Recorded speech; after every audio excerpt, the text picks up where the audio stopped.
What is going on, everybody? Um, it's your boy Sean, Stay Puff 1983.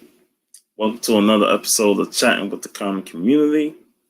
And I will roll solo, for a bit because nobody really popped in. So, life is probably busy right now for them.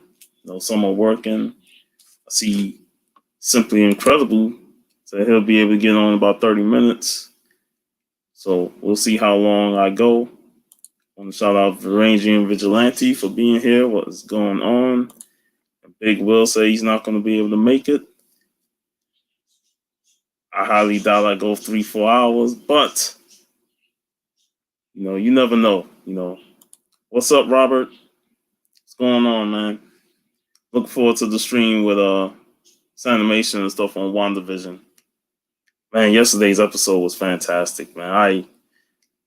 This series just keeps getting better and better, from the initial start of episodes 1 and 2, and just how it continues to escalate and get better and more intriguing. I will say I was disappointed with one thing on the show. I won't say what it is. It's not really a major spoiler, but it was kind of a disappointment for what we was expecting. But overall, I thought the show was great, and we only got 2 more episodes left. And I'm already looking forward to Doctor Strange because everything in this series is going to lead directly into that movie, and I can't wait for that. And then after WandaVision, of course, you're going to have Falcon and the Winter Soldier. So I think Marvel did the perfect job of lining it up, whereas once WandaVision and Falcon and Winter Soldier begins right after that. So it keeps us engaged, it keeps us watching shows, and it keeps us from not dropping Disney Plus because you got that show following right after WandaVision. So that was a good thing Marvel did. So I'm going to show off some new books that I went to the shop and picked up. And I'll probably go over some of the books that Bake the Snake sent. Just to recap for those who didn't watch yesterday's video. Hey, Sandy, how's it going? Awesome show with a Simple Simon. That was a funny show. It was awesome to see those great covers that y'all showed yesterday on the sexy cover battle, and I was surprised that you didn't win. If I wasn't live with Varangian, I probably would have came on there and helped you win. But Simon showed off some great books himself, man. So it was a great show overall, and I'm looking forward to seeing other shows that he does with the sexy cover battles. I know he mentioned that he wanted to get me on there and Vigilante and Jeff. So hopefully we can definitely do that in the future.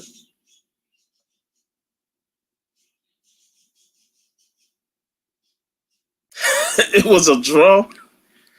Was it because of the draw in that third round? He had to take the victory back. He said he was going to brag about it all the time.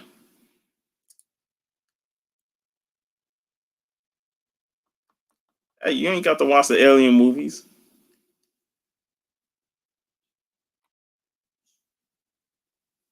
I don't know about another app, but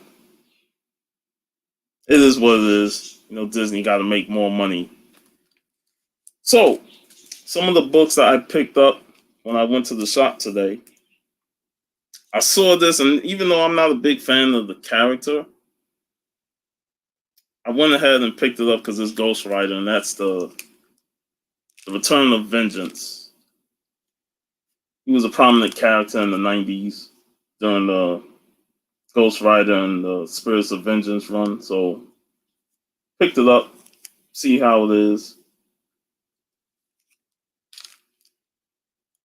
Yeah, Simon forgot the 4th book was a draw, so his win made it a draw. I know he upset at that. Future State, Catwoman number 2.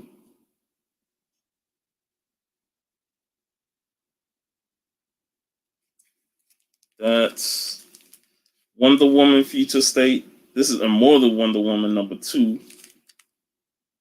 Beautiful cover there.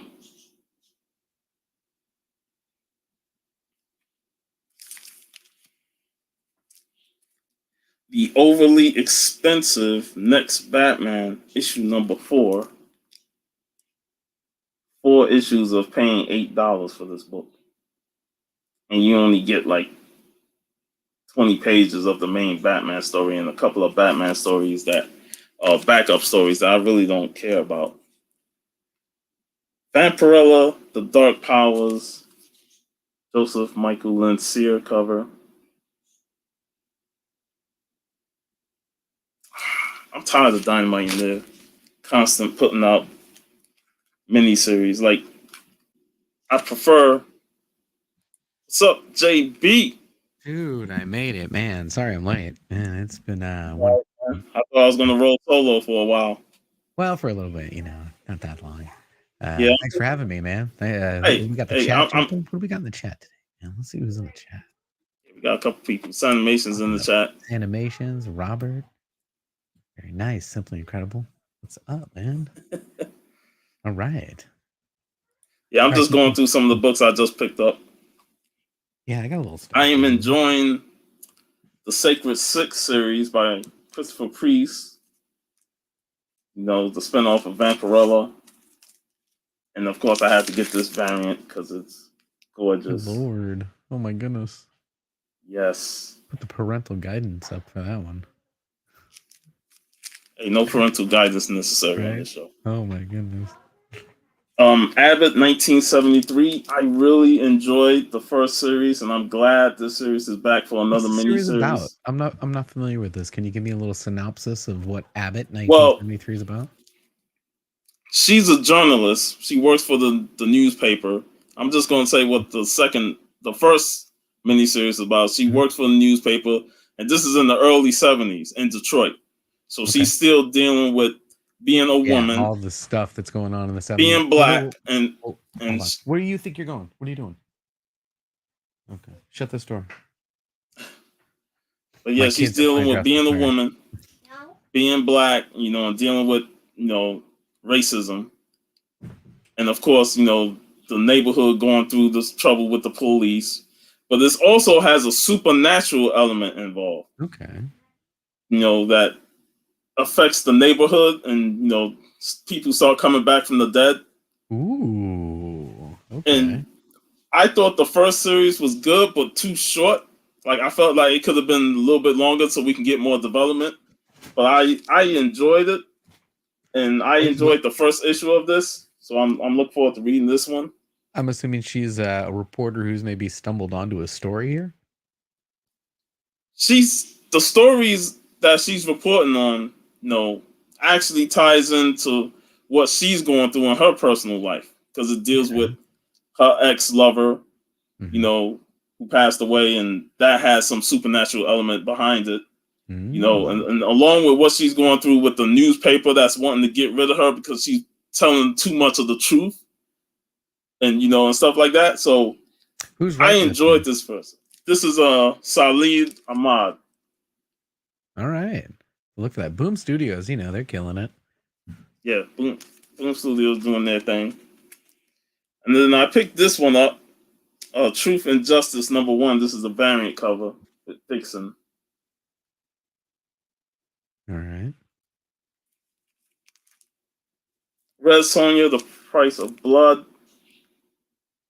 Look at her riding the tiger. Nice. Badass is Arthur Sudam cover. And the last but not least, the second issue has finally arrived. The Last Ronin. Yes.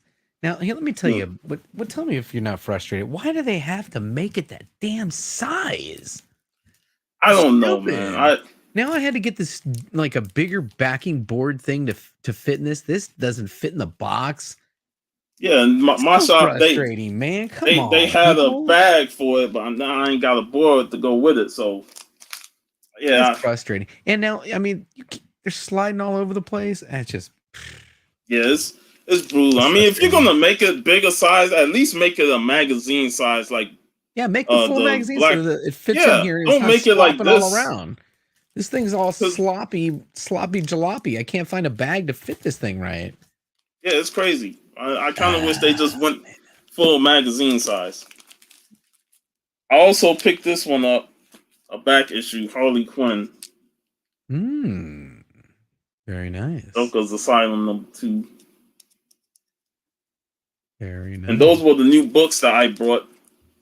I also got an AOK from Bake the Snake. Bake! I did a video yesterday showing off all the books. I found a video. Where did I do with that? You know, he sent me some X-Men goodness. What did I have? Sent me some X-Men goodness here. Very nice. Marvelous Bake. X-Men. Good people. I like Bake. What did I call it? I think I called it. I was cleaning up the hard drive today. And I called this thing. What did I call it? No, you know what? He sent me some House of X, Power of X books. It's issue #1. What's up, Comic Geek McD? Oh man, that run is still fantastic, man. That was a game changer for me. I think Hickman just crushed it in that run. Issue 5. What Man, I really enjoy Hickman, but most of his stuff I gotta read in trade because it just flows better when you buy the trade or deluxe edition. Because I always said that he writes for the omnibus. He don't write for trades or stuff. He writes for the omnibus. You got to get the deluxe editions or the omnibuses to read his full story.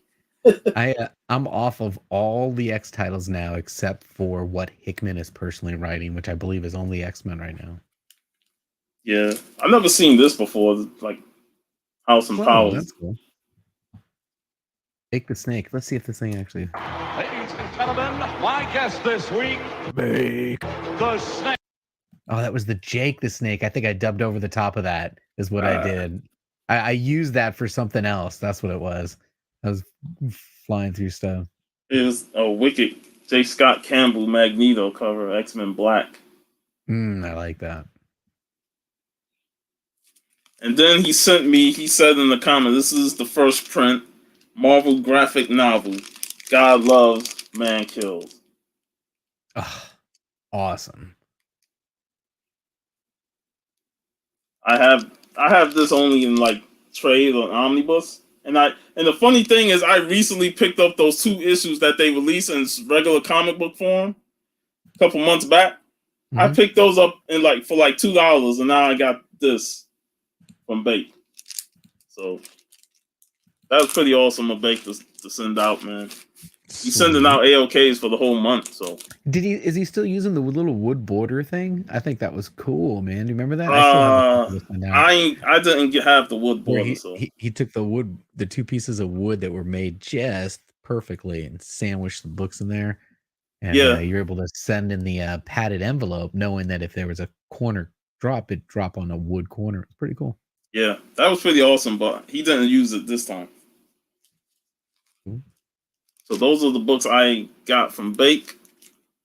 And, just a quick plug, I got to share these again.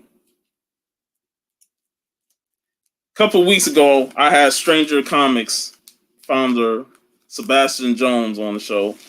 And Big Will, had a fun time talking with him. It was a great interview. Great personality, awesome guy. And, he's having a sale on everything on the shop in the store, 20% off for using the code BHM, Black History Month, BHM. All right. StrangerComics.com. And does that include supplies? Like if I want to go in there and give me some bags and boards, some guys are like, no, not on the supplies, only on the books. Well, only the books. I don't think they sell the supplies, but. All right. But this is what I got from recently. Got a signed copy and a regular copy of Morka Ma. Well, I have no idea what Morka Ma is. This is the Stranger universe that he's building. I got the variant of She Is Death of Niobe, Notorious B.I.G. Okay. I got the Untamed Still a Fool. This is the Niobe one. And I also have Essa, #1. I have trade paperbacks of Arathun.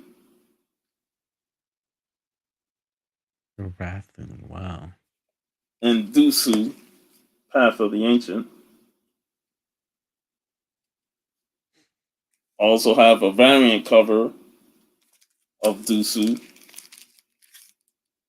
This convention exclusive.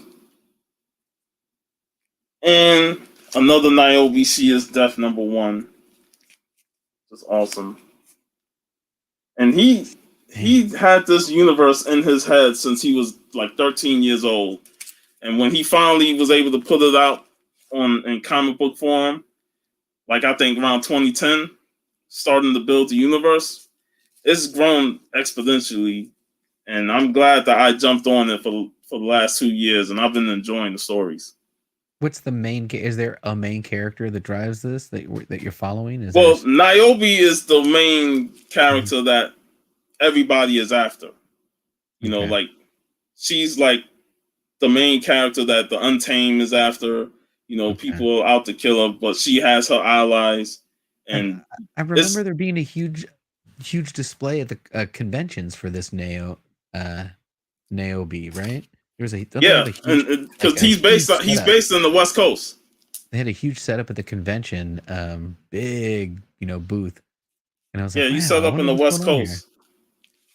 So maybe next time when conventions open up and you see that booth with Niobe, stop by and chat with Sebastian. He's a cool dude, man. I have to check him out. Cool.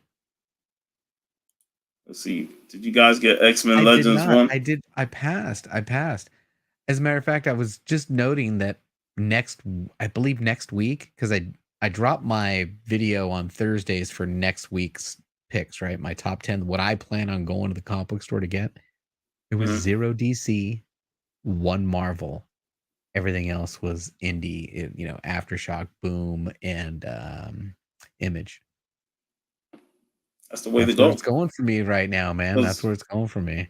Next week's a big week. I think you have Something That's Killing the Children and Department of Truth and another new #1. It's going to be a big indie week. Hey, Lisa. How's it going? Hey, Lisa. How are you? Yeah, I think next week I'm going to be on Hero and the Kids show on Fridays that they do every Friday. I was actually able to get 9 of the 10 books from my list the week before. So, my target is to probably get 10 new comic books on New Comic Book Day. I was able to get 9 of the 10. And for 2 weeks in a row, I missed out on the Scout Comics new #1 release, whatever that is. So this one was Black Friday. I didn't have it. It was sold out. But next Batman, I have not read it yet, but I know for a fact that there's only 1/3 of the book is going to be the story that I want to read. So I'm already setting myself up for that. I still think Cates is killing on Thor. I think his interpretation of what was going on with Dr. Blake was fantastic. Little twist to the tale. This is what I'm going to be reading as soon as I'm done with you guys. Here is because I'm behind on King in Black 4, and I know that's going to be living up to expectations.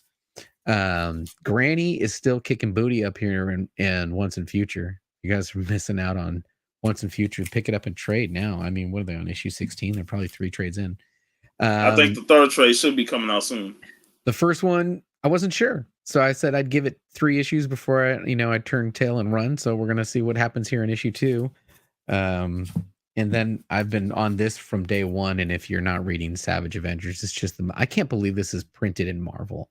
To be honest, I mean, there's some crazy stuff happening in Savage Avengers, man. I mean, there's some adult crazy. They're all adult books, but you know what I'm saying. And then the last book that I picked up, Batman Catwoman issue 3. With this 3 different storylines happening simultaneously as you read. So I'm looking forward to seeing where this one goes. Those were my pickups for New Comic Book Day.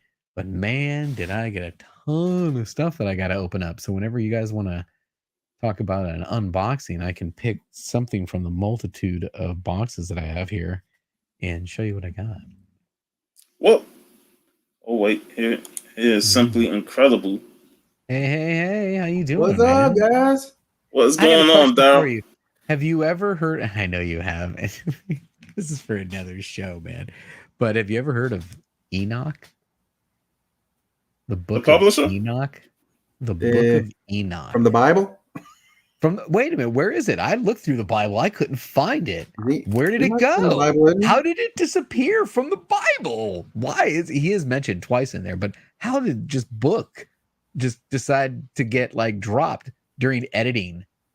Amazing. I've spent like the last couple of days reading up on this. This is somebody my dad was following up on through his crazy alien conspiracy theory craziness.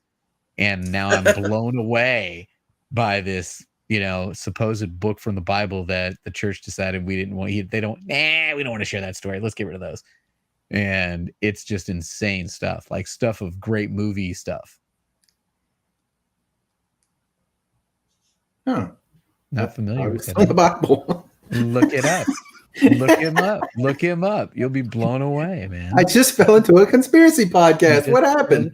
I know. I was Anytime like, you got JB on this, you might have some conspiracy craziness. It depends on how the morning goes. And today's morning was pretty good. you said it was retcon. It was retcon. That's right. The Bible was retcon. Enoch was retcon. Yeah. So Daryl, how's it going, man? Nah, just hanging in there. What'd you just get being this bored. week, man? Did you get anything good this week? I did get a few books, actually. What you got? I actually What did you a video, got? but you know what? I can show them You again. can show them I again. like doing that. Yeah, Only if you want to spotlight. see them. That's what we're here First for. off, We wanna see the book. I got this. I got the set of these. Very Oh, nice. man. The whole set. Very nice. I think I have 2 of the 4. Yeah, so somebody had the set for $10. I'm like, sold. Oh my goodness. Yeah, I would have bought that for $10. All right, Now I this brought one, those off the racks. this one is one I'm ashamed to show, but I got to show it anyway because I picked it up. Ashamed to show. Come on. What the hell are you doing? What are you doing? Come on, man.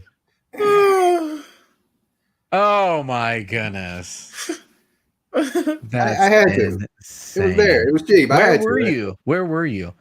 I was at a little in the shop in press box at the Texas Rangers Stadium because I worked for the Texas Rangers baseball team. And we were in the press box watching the game, and everybody's staring at the monitors as this guy's chucking down the freeway. What the hell is going on with this guy, man?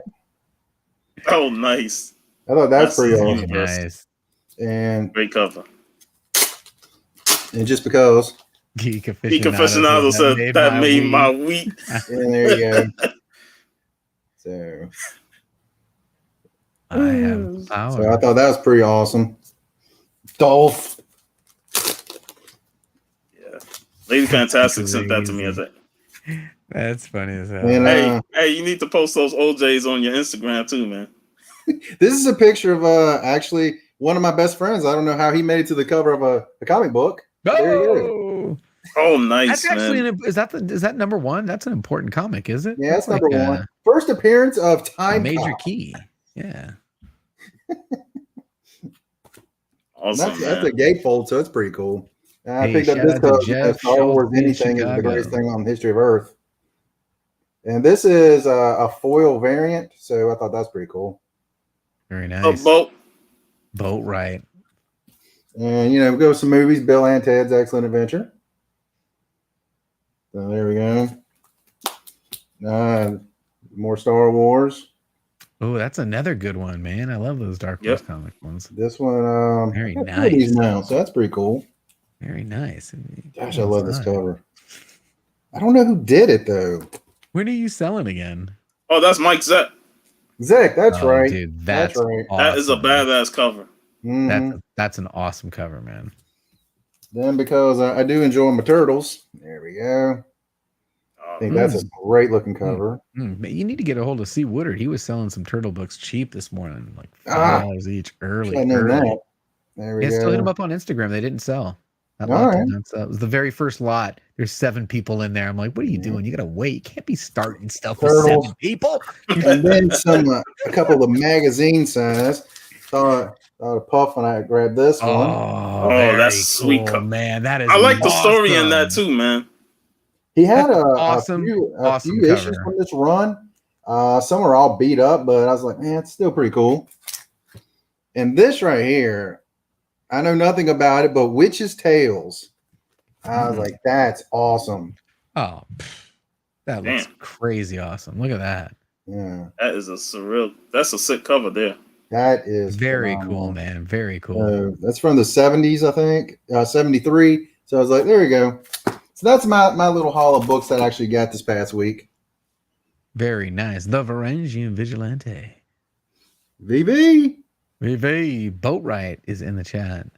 I want to ask Boatwright, did he go to that wrestling event to meet Tugboat and Jimmy Hart? So if he wanted to come on and talk about it, man, it'd be awesome. Somebody from the community did meet him, and I don't remember who it was. Me? Tugboat. Me? Was it you? Recently? Yeah, back in December. And not recently, but in December. Yeah. That's pretty I knew recent, somebody from the community. I couldn't remember who it was. Pretty darn recent. Well, recent for me is like the last 3 weeks, but that was December, so that's last year. That's past news. Well, being basically in quarantine for the last year, recent for me is 2 years now. All right, I've got a question for you guys. Sure. I saw this on Facebook, and someone asked, "What is the first issue you ever bought or received? A comic book?"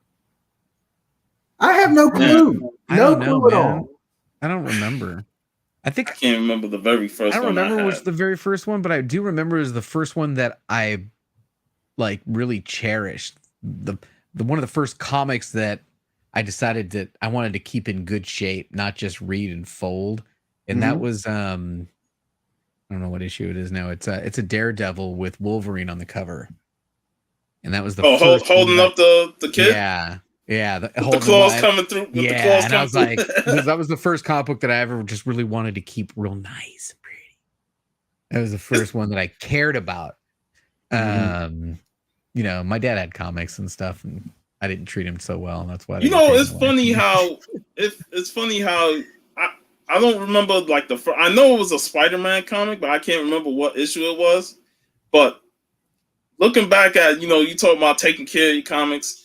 I do have a lot of comics from the back in like the early mid 90s that I took care of, and then there was some that I didn't take care of. Like I remember a Dreadstar comic. I still got the book, it just don't got the cover around it, because the cover was gone. And then I had a few Sonic the Hedgehog books, and those books are kind of expensive now. Some of those early Sonic books, and it's beat the fuck up. It's still readable, but the cover's torn and stuff like that. I think I posted them on Instagram before. But I cherish the nostalgia of having those books. Like they always say on Instagram, nowhere near Monday, that you loved those books if they were beat up like that, because that means you read them constantly. Yep. There was a what if Thor fought Conan. Great cover. I remember just flipping through that thing over and over and over again as a kid. That particular issue. See, the first one I remember having, it wasn't the first one I bought, but it was the Return of the Jedi, the 4-issue run. Ooh. I remember that, but I had books before that, but they were like hundreds of people going, the first book I bought was, I'm like, how do you remember this? I don't remember which one the first book I brought with my own money was when we went to a con and I brought X-Men 300, Uncanny X-Men 300. And at that same con, we got it signed by Scott Lobdell, the writer. That was like the first X-Men book that I brought with my own money. Because most books that I had prior was, gifted to me by, aunts and parents and stuff like that. But that was the first comic I actually paid for. Oh. I have no idea which one was for me. It blows my mind. Great question. If people see this down below, or if you're here now, put in the comments your first book that you bought or the first book you got. That you remember getting, people were talking about stuff back in the 70s. So like, how do you remember something from 50 years ago that you got? Contest of Champions #1 was another one. And I never knew how it ended because I never got 2 or 3.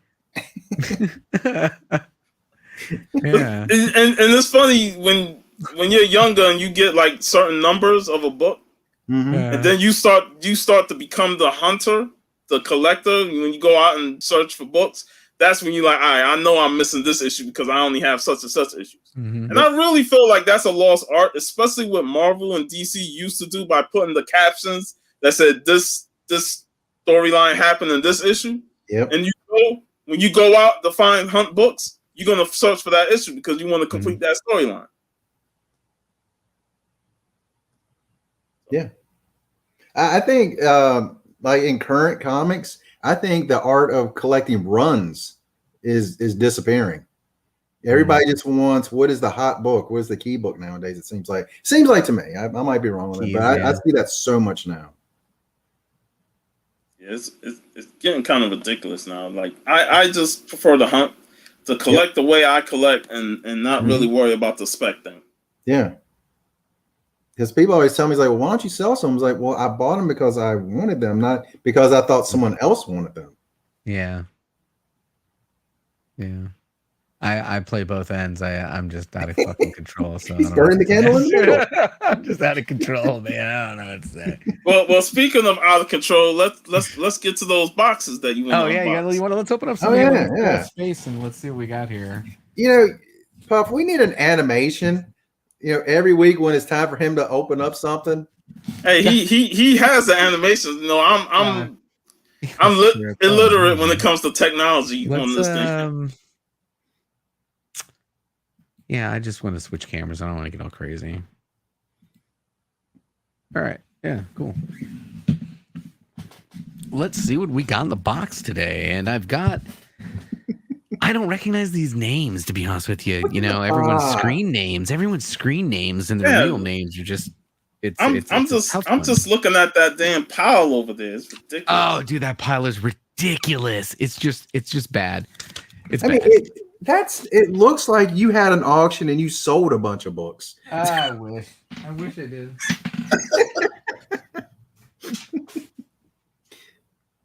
There's one.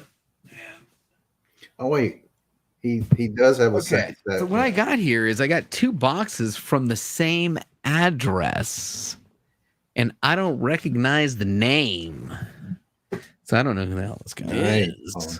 He's like, nice. But it is from Crawfordville, Indiana. Crawfordville. Anybody know anybody in Indiana? Nope. No Indiana. No love for Indiana. Well, I hope you packaged well, buddy. All right, here we go.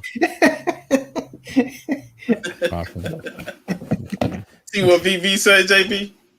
No, I don't. Let me see. I got to switch the camera over here. What's VV got to say here? You're funding your collection by offering your space for storage for USPS. That's awesome. All right, so we got a nice brick of books here with the bubble.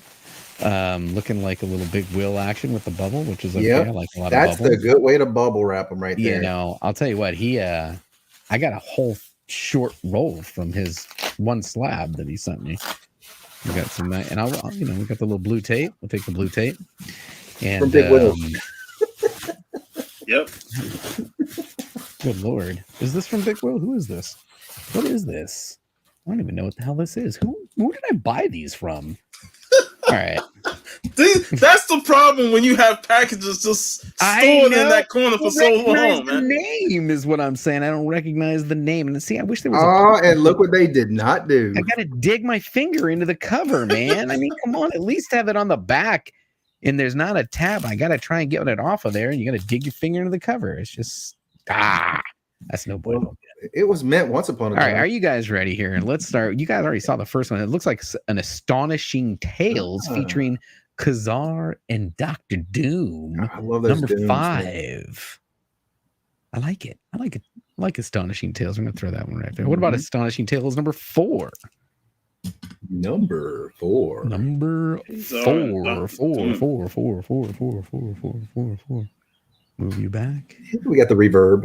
Move you over. I gave myself the reverb. You like that? 4. All right, next one up, we've got Nick Fury, Agent of S.H.I.E.L.D. number 2. Very cool. Nick Fury, Agent of S.H.I.E.L.D. number 2. Next one, we've got Captain America number 113. And I hate it when they do this. A book on the back. Captain America Did they put a piece of tape on his face? 63. On which side? Well, yeah, that's because this is on the back. Yeah, because when I saw that, I was like, is he got like a boob or something on his face and they're covering it up? Yeah, there's a book in the front and the back. So we got Captain America 113. Little 12-cent action. And then Strange Tales 163. It's a really nice. 2 books, 1 bag, one of my pet peeves. Look like the next one is really going to be like that too. Yep. It is. It is. It is. Another one of my pet peeves. Books in the bag upside down. Oh yeah. Okay. Next one we got Strange Tales 165. Nice. God, that's a nice one. What about Strange Tales 167? Oh, that's beautiful. That was a great lot. Man. That is a great cover. Put this one over here. Drop that one up there like that. Let's see. That's good. Man. All right. Let's take bets. Which one's falling first? All right. Yeah. Which one of these? Which one's gonna be Kenny's? Ode to 84. No, Paulo brought up Steranko, Nick Fury, man. I still want that Fury book with the floating head. Oh, Captain America 195. You know, I think this is Tricky Trapster. Is this Tricky Trapster? I think it's Tricky Trapster, man. Man, front and back again. Marvel Super Action number 12. Marvel Super Action number 12. Oh, classic cover. Now that's Steranko. a reprint. Yeah. It's a reprint, right? And then Captain America 360. That's a key. There's a first appearance in that one, I do believe. All right, coming up again, we got some more of that nice Captain America and Falcon 179. Nice. Oh yeah. And Captain that's Mike America Zack. 286. I love this Zack cover. Did not actually own that, which is cool. Nice Target cover too, man. I love them Target covers. Winter Soldier number 1 on this they threw a modern in there, man. All that nice Bronze Age books, and they throw some another Captain Sam Wilson Captain America number 1. Wow. So I know you throw that underneath there. Like that. Modern. Come on, man. Nobody want to see that. U.S. Agent number 1. Is there another one? No. Oh, what the hell is this? Oh my goodness, my favorite artist. Oh God! Yeah, they have to stink up the joint with that light bill, man. How did that thing become a key issue all of a sudden? Why are people even talking about it? Until later, please relax. Good Lord, my daughter's going to a birthday party at 5:00. She was ready at 8 a.m. It's nuts. Man. Nick Fury, Agents of S.H.I.E.L.D. number 5, and I do believe, God, you know what? I need to open this up. Not 3 in there. There's another book on the back, of course. But hold on. Is it? No, 73. Anytime I see 20-cent Octobers, man, you need to check. 20-cent Octobers. I'm looking for 72s. On the back, there it is. Nick Fury, Agents of S.H.I.E.L.D. number 1. Nice. On the back of number 5. Double bag of Nick Fury, Agents of S.H.I.E.L.D. For my Austrian friend, Nick Fury, played by David Hasselhoff. Oh, yeah. I wonder how many are in this run, actually. This Nick Fury, Agents of S.H.I.E.L.D. run. Because here's number 13. Great cover, man. Oh, that's cool. Nick Fury, Agents of S.H.I.E.L.D. number 13 and number 17.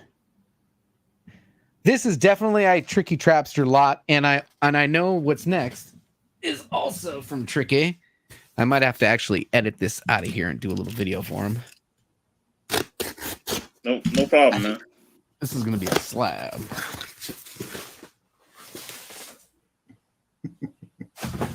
Big old... Oh my God. The bubble. Hail Hasselhoff. I have no idea what slab this is. I think it's a Captain America or something to that effect. We're going to find out. Just hope it's not a Liefeld Captain America. Oh, how about a Captain America 199 and a 9.6? Awesome. Sweet. Dude, come on now. Tricky Trapster coming strong. That's what I'm talking about. I can't get that in the frame. 9.6. Tricky Trapster. We can cover up that Liefeld crap right there. Very nice. Yeah, there you go, folks. Another unboxing by none other than JB. That is a great package. You know, outside of the modern books in Liefeld, a lot of great books, Right. man. Fury A lot of good books in there. Captain America, Bronze Age goodness. Great stuff. And That let's is- see. Now, Can't believe you've been sitting on that, man. this just came in. This isn't too bad. But while I do have your attention, now may be the time to ask you. If you have not already, come on, man. Hit the thumbs up. If you're not already, subscribe to the channel and hit the bell so you don't miss Sean's next video. All right. Awesome, man. Boom, boom, boom. Cover that one up. Bam. What? There you have it. And I can add Come another on now. slab to my cover price collection.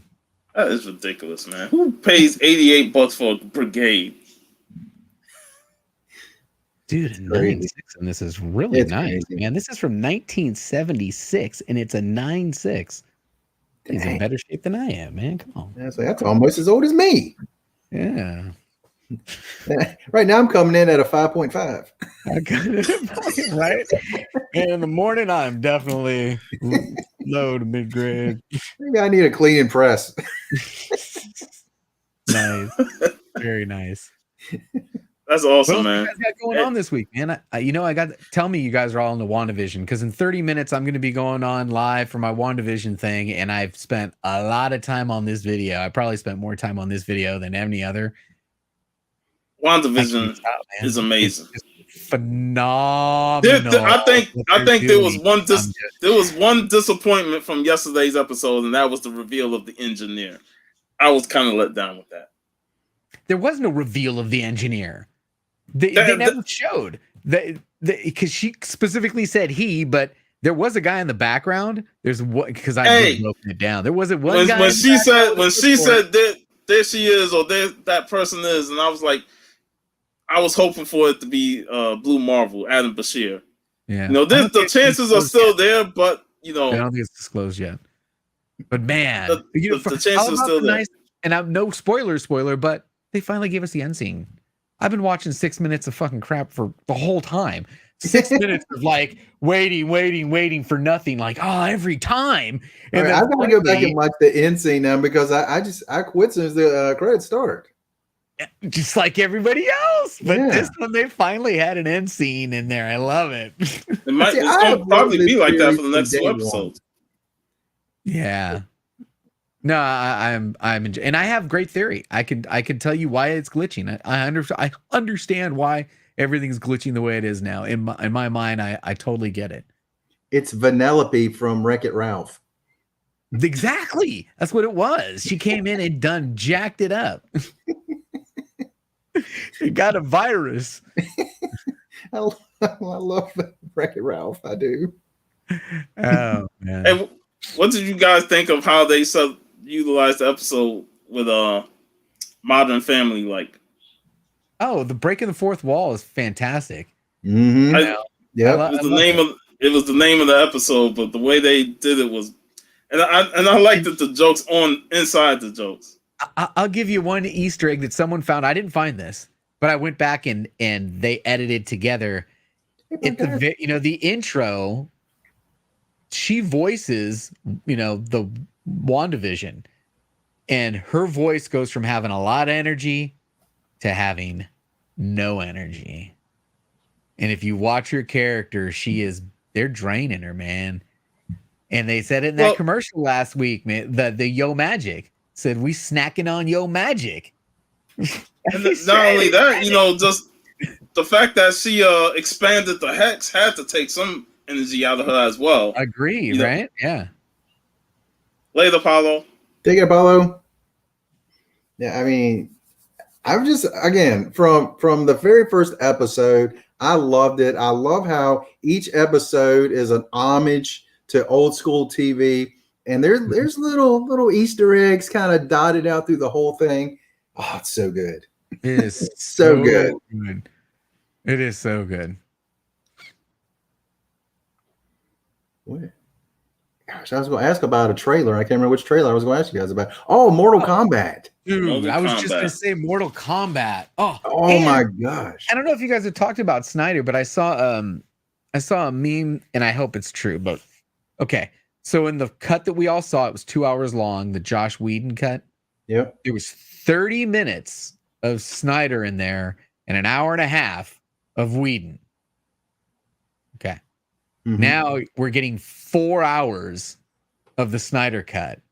Yep. And just in the trailer, it explained shit to me that I didn't even catch, didn't even understand in concept, from the last Justice League, just from the trailer, them revealing so much. I'm pumped for that. I am more pumped for that than I am for anything else. But now back to that, the Mortal Kombat. Holy moly, man. This is going to be awesome. Yep. Okay, what was your favorite characters if you played the games back in the day? I loved playing as Luke Kane. Mm-hmm. Scorpion. Scorpion was my dude, man. Scorpion was my favorite just because of Get Over Here. Yeah, I love the Scorpion. I love that. Oh, man. And was it Johnny Cage? At the end, put the glasses on. Nutshot too, man. There was a couple of characters that they didn't actually show, but I think they teased. We saw the fan weapon from what's her name? They got one of the chicks. They got out of the other chick in there. But anyway, I think we saw her weapon in there, but we didn't see her. I do want to see more tournament. Yep. Oh yeah. Like, we get stories that build up to the matches in the tournaments. Mm-hmm. I feel like the basis of the first rebooted Mortal Kombat game, Mortal Kombat 9, the story mode was fantastic. They should just follow that basis and follow it through. Follow the darn game already, will you? Give me the movie I want. I want that game. Yeah. I like the very first movie. I like that one. And there was one Mortal Kombat kind of like a mini series that I kind of liked. But other than that, that's pretty much it. Yeah, the second one will not be talked about. We will not speak of it. Annihilation. Oh, excuse me.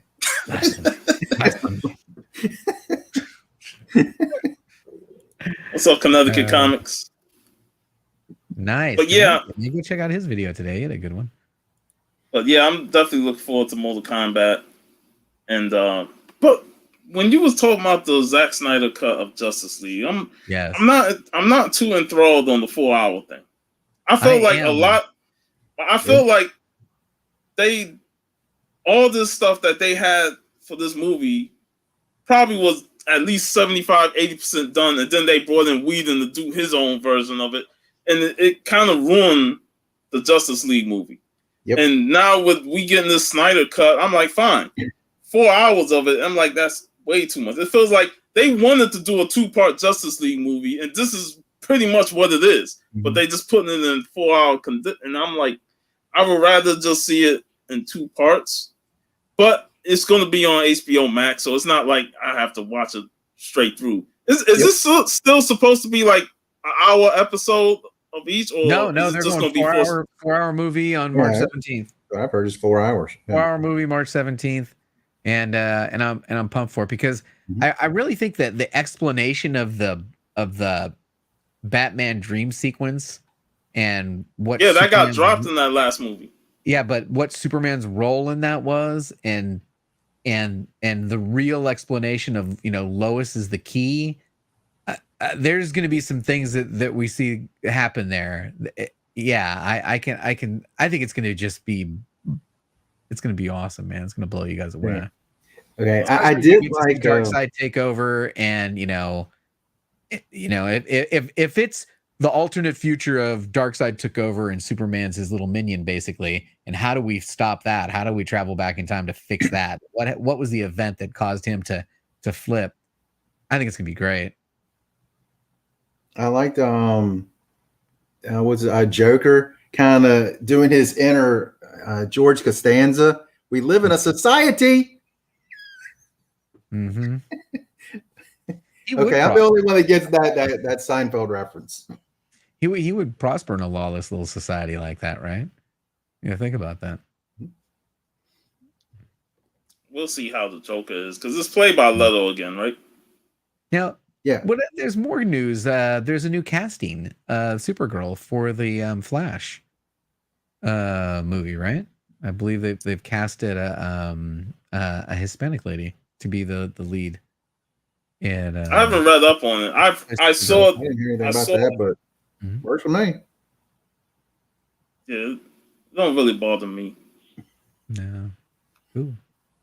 Gentlemen, I got to get ready for Wanda, and I got to check on these kids that are.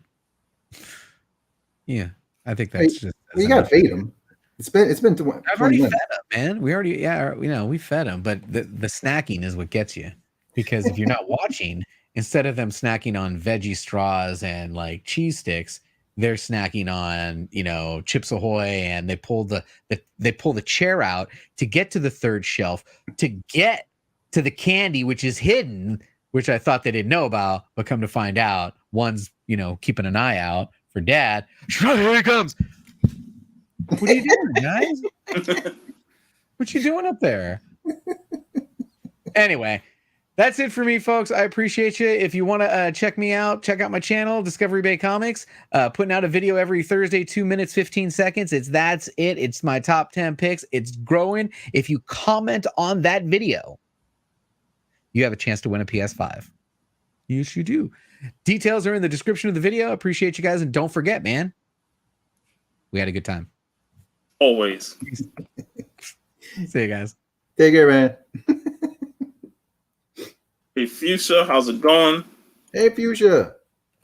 I did get that card too.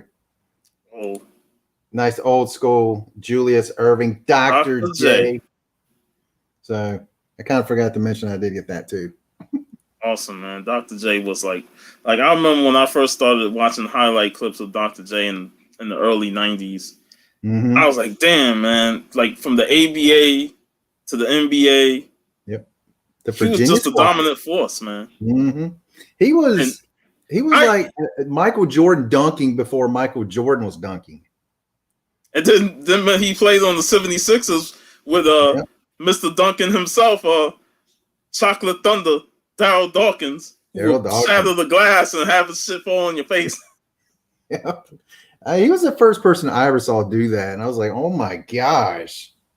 Yeah, I kind of wish he got more than one championship, because man, that team was loaded. Yeah, but he needed Moses Malone to get that championship. Moses Malone from Virginia, not the University of Virginia, went straight out of high school to the NBA back in the 70s. Like, wow, he was a man at the age of 18. Mm-hmm. Came in the league and dominated. He was a brute down below. God, he owned the boards. He would get all those rebounds. That's why they needed him, because as good as Dawkins was, he wasn't the force that Moses was. Yep. Then you had Mo Cheeks out there. Great player he was. Mo Cheeks. What's his name was on that team too? The one who became a coach. Doug Collins. Yep. Was Collins on that team? I think he was. Yeah, he was on that team. Yeah. But yeah, Hey, do you have a guest on tonight? No, I didn't set one up this week because I was kind of feeling like I need a break. So I'm gonna take a week off and then find somebody for the next couple weeks. Because I was wondering if you was going to do a show tonight. Because the Grinsky show was pretty good. I watched the replay of that. Yeah, I told one of my friends because he doesn't like sports. I was like, "Well, start watching it at hour 3 because that's when we start talking about comics." Hey, it's not a show about comics. It's just origin stories. You talk whatever you want. I mean, hell, we talk whatever we want on this show. Yeah, that's what I tell people for that show. It's get to know people because people are more than just their comic book collection. There's a lot more to us. So that's what I love doing about it, is learning not just that someone's a comic book fan. Like, me and you talk, we're both wrestling fans and sports fans and stuff. So, it's more than just, hey, what comic book did you get? So that to me is what I love about it. And then, I remember we talked music a lot. And when Mastodon offered me to come on his show cover to cover to talk music, a specific album, I was like, let's do Stevie Wonder, Songs in the Key of Life. And, that was a phenomenal conversation we had. Great album, classic album. And it was Hialeah's first time actually listening to that album, and he was blown away by it. So, there's a lot of things that brings us all together. I feel like comics is the nucleus. It's the main thing that brings us together, and then we branch out to do other things that's not just about comics. Yep. I mean, we're layers. We have layers. Maybe that core is comics, but after that, there's other things that we have in our lives. And so there you go. Now, I love doing it. I mean, like me and you talking for 3 hours, gosh, felt like it lasted 30 minutes. I know, right? We just breezed through it. We were just having so much fun talking baseball cards and collectibles and movies and everything. And that's the thing I enjoy, just getting together on these streams, these platforms, and just having a great conversation. So do you have any idea of any conventions you're going to be going to anytime soon, or anything even lining up? Well, I know MegaCon is in August. Okay. So we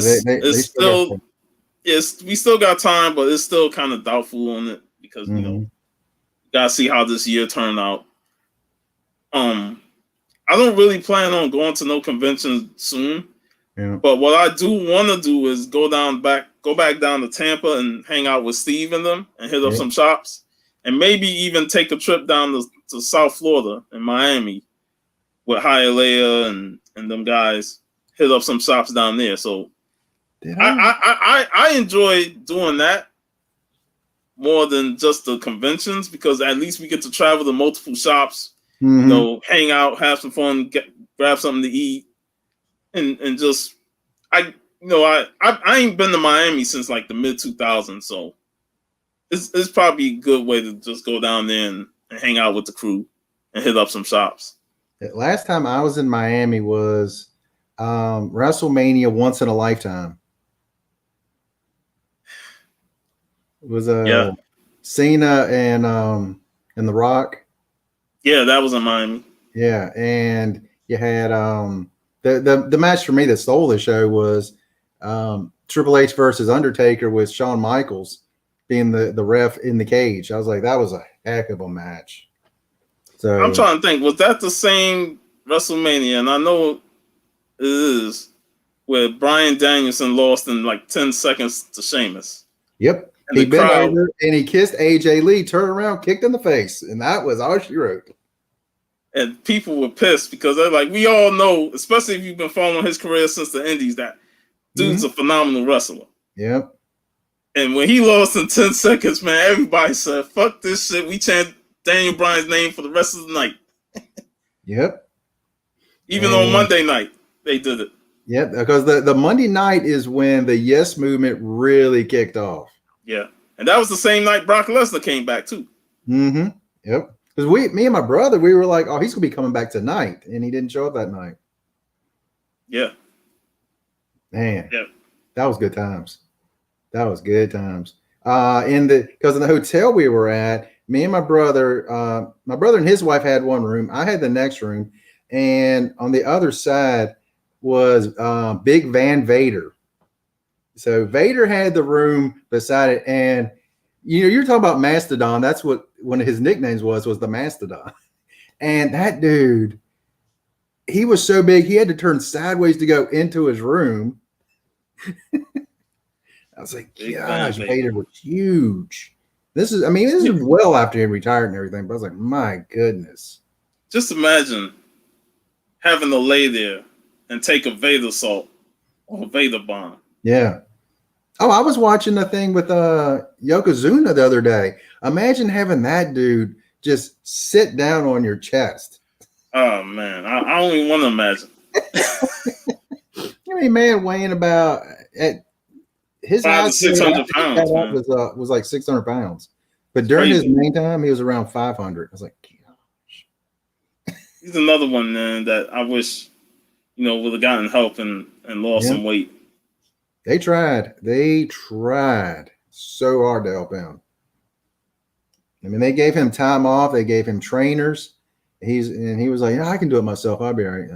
No, he couldn't. And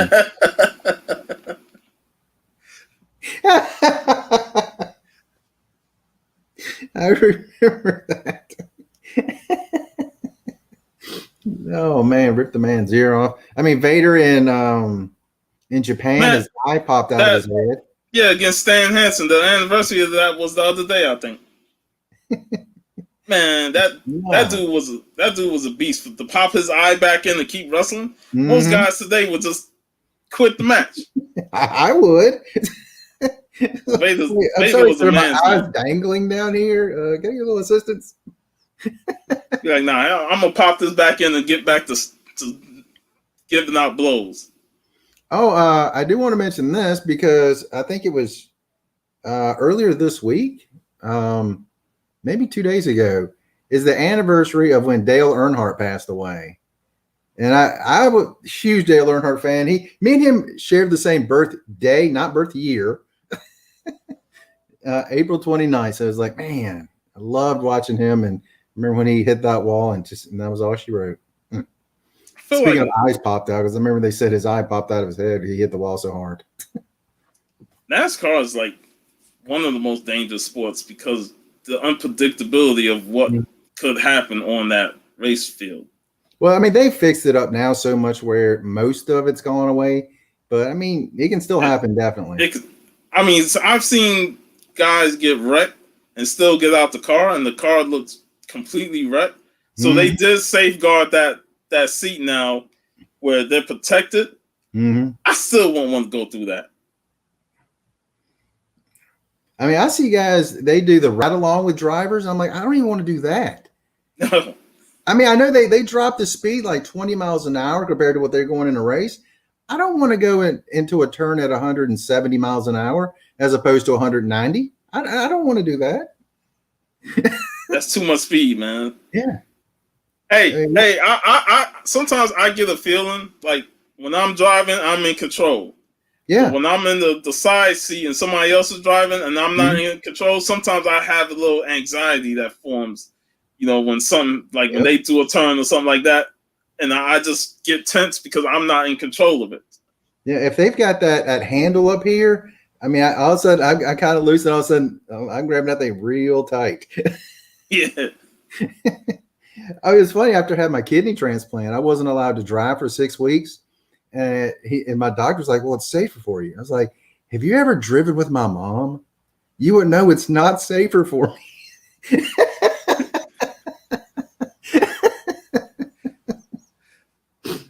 Damn.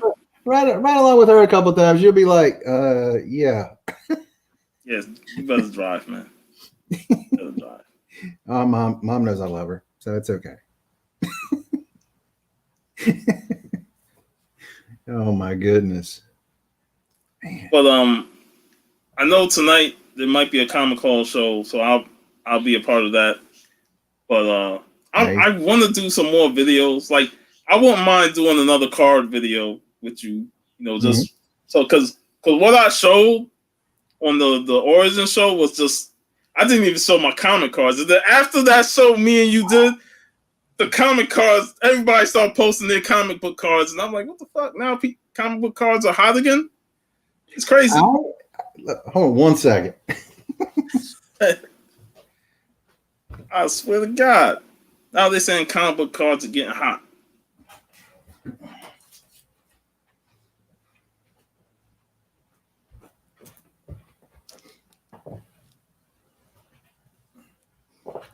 All right. Okay. People are selling them box sets. These right here. Marvel Skybox Series 4. I've had these since, right around 2000 or so. They were actually given to me by my brother because we used to have a baseball card shop, and we had these, and he couldn't sell them. So he's like, you just want them. I sold these. This is the last one I had, but I sold the other ones. $290 a box. What? Like 2 months ago, they're like $50 a box. $200? Yeah, almost $300 a box. The person they received them, they were happy as can be to get them, and I was happy as can be that they did get them. Yeah, because shit, $200. This crap right here. I mean, I'm sorry, this is garbage. It is. The DC Cosmic cards, no Batman. But no Batman, no good. Last year, I was trying to get $10 a box for them. People did not want them. I sold them for $180 a box. Wait, so did you set that price, or did you put a bid? I put $225. Buy it now, or best offer. And I was getting $175 repeatedly. So I sold a couple at $200 and a few of them at $175. They averaged out to be right at $180 was my total. I was like, heck yeah, y'all take that and enjoy. Damn. That is crazy, man. Yeah. It's crazy how the card game now blew up. I think though it's going to be one of those things that goes up and comes right back down. Yeah, because the Marvel Masterpieces. This is a 1993 set. I was going there's a baseball card shop that's actually not far from here. So that's I know you can't see him very good because of the glare, but that's Hulk on that's front. good there. But he had a bunch of cards. So I bought a big stack of those Marvel Masterpieces, and I did get one complete set, and I'm missing 2 cards for another one. It's probably only about a $35, $40 set, but I paid $10 for the big stack of cards. So there you go. Awesome. So if I ever had the will to just want to get some cards, because I could have gotten cards, gotten back into that hobby, but it's a hobby. Yeah, it's kind of like, once you start getting into something, it's hard to pull yourself out unless you have strong willpower. That's why it's a rabbit hole. That's why I never nosedived into Funko Pops. Oh, I wish I had not done that. Because I was like, at first when the Funko Pops came out, I was like, what is this shit? Mini bodies, big heads, and stuff like that. I'll pass. But they kept releasing so many good ones that I forced myself to, all right, let me pick up a few. But I knew when I got the Ghostbusters ones, I was set. I was like, that's my main crew. I'm gonna get the Ghostbusters. Then I got a couple more, and then I was like, all right, let me slow down because Run DMC came out. Yeah, I scooped those up. But the thing about the Run DMC is because I don't buy pops on the regular. Yeah, it comes out, I grab them, and then I don't buy pops again until I see a sale or something like that. See, with me, it started. I saw them. I was like, "That's garbage. No one wants that crap." And I was at Toys R Us, and they had Batman and Harley Quinn and a few other ones, but they had them half price. I was like, you know what? I'll just get Batman and the Harley Quinn. Why not? So I bought both of those. A couple weeks later, the Arkham, the video game pops came out. I was like, "Oh yeah, all right, I'll get those." And that's all she wrote, and it was all she wrote. I couldn't stop after that. See, I got this one for Black Friday sale. That was awesome. I did see was it the 10-inch? They had was it an 18-inch Batman one? I really wanted that, but I'm like, I can't pay was it $100 for it? And I was like, yeah, I'm not buying that. Yes, Stone Cold Steve got me that giant Stay Puft. Yeah. I already had the Stay Puft, and then he give me the bigger one. Mhm. That's still in the box. I ain't taking that sucker out. Yeah. There was, did you, because there was that one, and then there was one that was toasted. Yeah, the toaster one. I don't have that one. I have the bank, like a Stay Puft bank where you put coins in. That one is toasted. Like you got the burn marks and everything. Oh, that's awesome. But yeah, they did release the toasted Stay Puft. Nice. Man. But yeah, I just try not to get too involved with Funko Pops. And we had a discussion about that on the Comic Call group chat, you know, where Al and X said they hate Funko Pops, but they love it. So they got a love-hate relationship because they be dropping so many Funko Pops. They're like, damn it. Looking at their wallet, looking at their bank account, seeing if they can get it. Yeah, I was right before the whole global thing happened last year. I went through all of them. I pulled ones I'm going to keep and ones I'm going to sell, and then I couldn't get to go to the places that were going to buy them. I've got some like right over here. I've got like 2 big boxes, and I got a couple in the hallway because I'm always like, well, it's going to end any day now. Oh man! So it's been a year they've been sitting there. Like, darn it. Yeah, and I know people that sell the Funko Pops, and then sometimes I look at the prices, and like I says, a lot of them were the exclusives that are highly sought after on eBay and stuff. Yeah. Those go for top dollar. Yeah, there's some that go for insane amounts. I'm like, I can't do that, man. Yeah. Fuchsia, yeah. See, that's why I bought any for a while. So see that's why I don't have a hate relationship for it, because I don't actively buy so many of them. You know, when you buy in a lot of them and they keep releasing more and more, you be like, damn it, they released this. I want it, man, but I got so many already. But you want it, so that's where the hate comes in. But me, I'm like, I'll just get what I love, so I don't hate the rest. Yeah, I mean, there's a ton of them I'm going to be selling as soon as I can get to. There's a couple of shops that, I mean, over a year ago they wanted them. You know, a year later, will they still want them or not? I don't know. I mean, I'll lose a ton of money on them, but it's like that will be money I can then invest into different comics and stuff. So, yeah, it is what it is. Yeah, and I was getting heavy into statue collecting. Now, not sideshow statues, or you know, those super expensive ones that you gotta pay like a month. Yeah, like that you gotta pay like a monthly payment on just to pay it off. You know, it's more the Marvel or the DC ones where that's like $40-$50, maybe $60 at most. They was some good designs on them. Yeah, and I have a bunch of them, but eventually, sooner or later, I just cut back on buying those because I was happy with what my collection is. Yep. So I didn't really need to further and get more, you know. So you gotta have a cutoff point at one point. You can't just keep buying and buying and buying, and then you got all these statues, and it's like, man, you running out of space. You ain't even got nowhere to put them.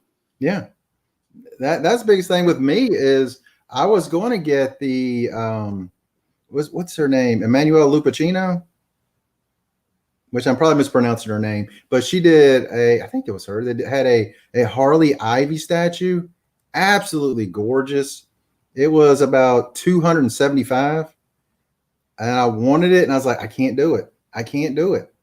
And then when I decided, all right, I'm going to do it, it was then selling for like $375. Like, doggone it. I got this one. That's Harley Quinn. Yep. I was surprised at how small it was compared to what I thought it was going to be. That is awesome, though. Yeah, the Diamond Galleries. Yep. I've got Batgirl and a Bruce Lee one. The Bruce Lee one looks great. I had brought the Bruce Lee for my brother for a birthday gift. Yeah. There was a couple different ones of Bruce. The one I have, I think, is water. I think I have the fire one where you like throw the kick and it's got fire. That's awesome. It's like, gosh, so cool. I wish I worked for a place like that and can come up with characters and designs. That'd be awesome. Yeah.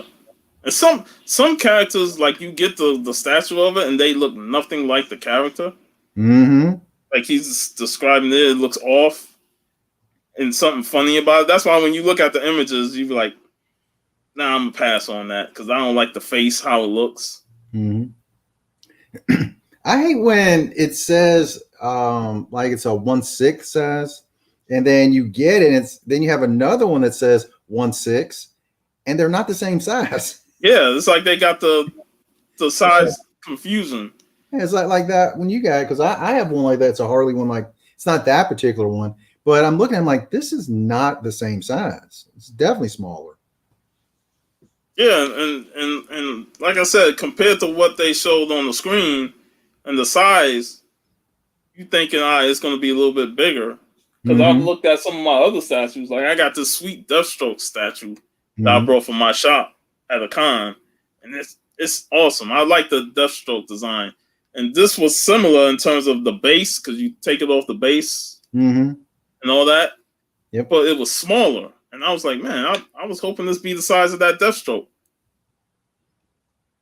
I don't know if you saw one of my videos where it's got the Harley and Joker, that Alex Ross, the statue. I mean, it is beautiful. It is absolutely beautiful. I mean, you hold it up, you feel like you're holding like an Oscar award. It's awesome. It's got a big sturdy base on it, and it's nice and tall. I'm like, thank you, I appreciate it. It's a great statue. You won the Joker and Harley award. Most insane person in the world. Yeah, I hope they can do something with Suicide Squad to make it much better than the first one. I mean, if James Gunn is doing it, then I have a little bit more faith in him with what he's going to do with it. Because that first one was so disappointing, man. And the thing about the first one is I was actually happy that they was doing Suicide Squad because I want to see more of the DC universe besides just Batman and Superman. That's what we've been getting for so long. It's mainly Batman and Superman, that DC don't really focus on the rest of their characters. Yep. As much as I fell off with the CW shows, at least they gave you the other characters that you don't see in the movies. So I was watching Arrow and Flash and Legends of Tomorrow and all those shows because I want to see more of these DC characters that you don't see in the movies. I remember being excited to watch Constantine TV series because we get to see the magic side of DC. You get to see some Spectre action and all that stuff. So I just hope that the second Suicide Squad is way better than the first. Yeah, that was the biggest issue. I mean, there was a bunch of issues with that movie, but for me, the biggest one was the Joker Harley relation. That could have been cut out the whole movie. Exactly. I mean, it just really had no place in this to me. Joker had like 20 minutes of screen time? Yeah. I mean, he wasn't even that engaging. Yeah, he wasn't even that engaging, man. It's like he just looked at weird, and it wasn't the Joker for me. Yeah. I had different opinions on Heath. What you say? I'm sorry. Go ahead. I interrupted you. I apologize. I remember when Heath Ledger played the Joker. At first, I wasn't really feeling it, but I liked the character. But I'm so used to the Joker being either charismatic with his jokes and stuff, and then laughing all the time. And Heath Ledger's Joker was dead serious. Like he rarely laughed. Yep. And I was like, the laughter is Joker's trademark. Like, I need to hear Joker laugh in almost every segment because that's the Joker. That's why I feel like Mark Hamill is the best Joker, because he could just do that laugh on perfect time, and you're laughing with him. But yet at the same time, he's the most dangerous man on the show. I wonder if Mark Hamill could actually play a live action Joker. If he was able to, if he was given the opportunity back in the day, he would have played a great live action Joker. Yeah, like in the 90s. Yeah, but I was like, gosh, that voice. Oh my gosh, I love that voice. Iconic, man. Mm-hmm. Did you know if they're making a Dark Justice? I don't know. Because I remember hearing that once upon a time, and then it seemed like all the rumors just kind of faded away. They could be, but I'm not 100% sure. I've been in and out when it comes to the news. Yeah, because I would really love to see that. Get Zatanna in something, that'd be awesome. Are you talking about Justice League Dark? Yeah, Justice League Dark. Yeah, Justice League Dark. Yes. Yeah, I know they wanted to do a movie on it. They had the 2 animated movies, which was pretty good. Mm-hmm. And if they do a Justice League Dark movie, it'll be interesting to see how they work it. Because when most people think Justice League, they think Superman, Batman, Wonder Woman, and that whole crew. Mm-hmm. But you got Justice League Dark, Deadman, Deadman, Zatanna, sometimes Swamp Thing. Mm-hmm. Oh, and what's his name? Etrigan. Mm-hmm. I want to see Etrigan, man. I want to see Etrigan in his own story, though. I really liked it when I saw him in the Justice League cartoon and, some of the other stuff. I don't remember that. I remember the cartoon. I just don't remember him in it. Yeah, he was there. I think it was a 2-parter. That's been a long time ago, but I have to go back and watch that. I got the DVD series of that, man. I loved that Justice League cartoon. And the Bruce Timm animated series from Batman all the way to that Justice League was just phenomenal. That was like the first big multiverse of cartoons, with this one big giant universe of cartoon characters. Yep. People talk about the MCU being the first movie universe, but the Bruce Timm universe of cartoons, the Batman, Superman, Justice League, and even Static Shock and Batman Beyond, that was just a phenomenal run. I don't think that'll ever be like duplicated like that. Yeah, I mean that was such a great run of stuff back then. Oh man, I remember going back further. What really got me into comics was Spider-Man and His Amazing Friends. You had Justice League back then, and those old school cartoons from the 70s and 80s. Yeah, the Super Friends. Yeah, the Super Friends. Gosh, except for the Wonder Twins, I hated them. Yeah, they always felt like an add-on that was unnecessary. Wonder Twin powers activate. I was like, just give me the regular Justice League crew and I'm good. I used to watch the hell out of that stuff, man. I remember when Super Friends crossed over with Scooby-Doo. That was hilarious, man. Yep. I loved Scooby-Doo because you had the Harlem Globetrotters on there one week. Yep. It had the Universal Monsters on there. That was so much fun. Scooby-Doo has so many variations to his series from like the late 60s all the way to like the 90s. Mm-hmm. It's crazy. And then the character got revitalized in the 2000s and been running wild ever since. The live action movies get a lot of crap, but I actually liked them. I actually did. I liked the first Alvin and the Chipmunks movie. Oh yeah, Jason Lee.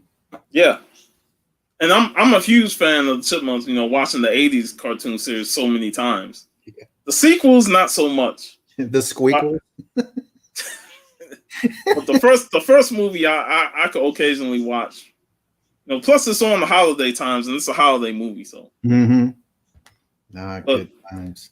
How do you feel about the Tom and Jerry movie coming? You know what? I will say this. I haven't even seen a trailer for it. I don't think I've seen a trailer, but I did not like the Smurfs, so I'm having a feeling I'm not going to like Tom and Jerry. Yeah, I'm not really big on them doing live action with the animated style. Yeah. I mean, it worked for Space Jam and a few others, but nowadays it's like, I don't know. I'd rather just see a full-blown animated movie. Mm-hmm. Okay, I was watching a video earlier today. 10 athletes who were not good actors. Michael Jordan was on that list because of Space Jam. And I was like, are you kidding me? He was great in that. I thought that was awesome. He ain't need to be an actor. He's Michael freaking Jordan. He's just playing Michael Jordan. Now, if you put a character on him and say, act out this character, then that's going to question his acting skills. Yeah. But as Michael Jordan, he's just going to act like Michael Jordan. Okay, Shaquille O'Neal for Kazam and Steel. Yeah, I think he was number one on the list for bad acting athletes. Deserved. Completely deserved. Now you talk about cheesy ass movies that suck, but at the same time you watch them as a kid because they're so cheesy it's fun. Mm-hmm. Yeah. Still was a guilty pleasure for me. Well, okay, mine was Kazam because I thought that was so much fun. I loved Shaq back in the day. So yeah, I thought that was good. Yeah, at that time when Shaq wanted to do movies, like he had the right to do them, and while they weren't good movies, they were quite entertaining. Yeah, somewhat. I think one of the ladies on there, they're like, when you see him coming and he says he wants to act, who would you be to say no? Steel will be a future episode.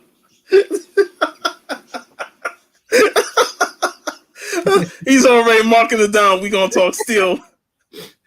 Yeah. He was saying that around Halloween is when we're going to get around to doing The Crow.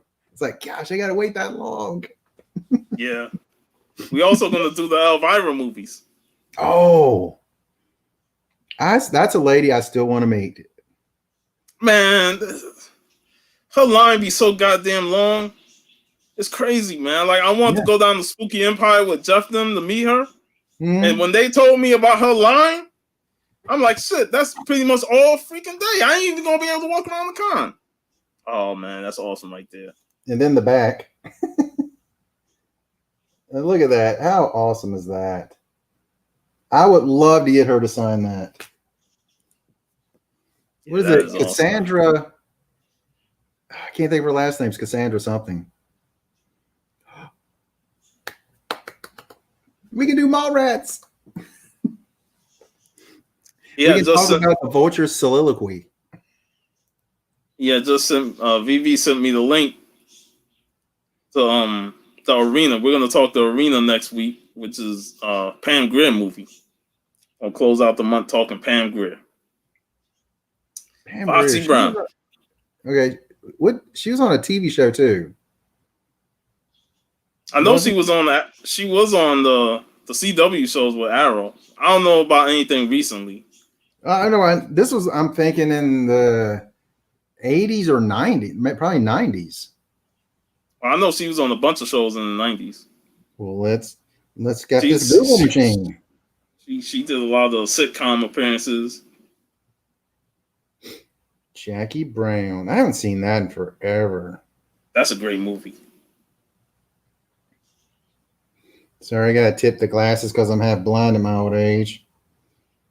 She was on an episode of Miami Vice. She was on Smallville at some point.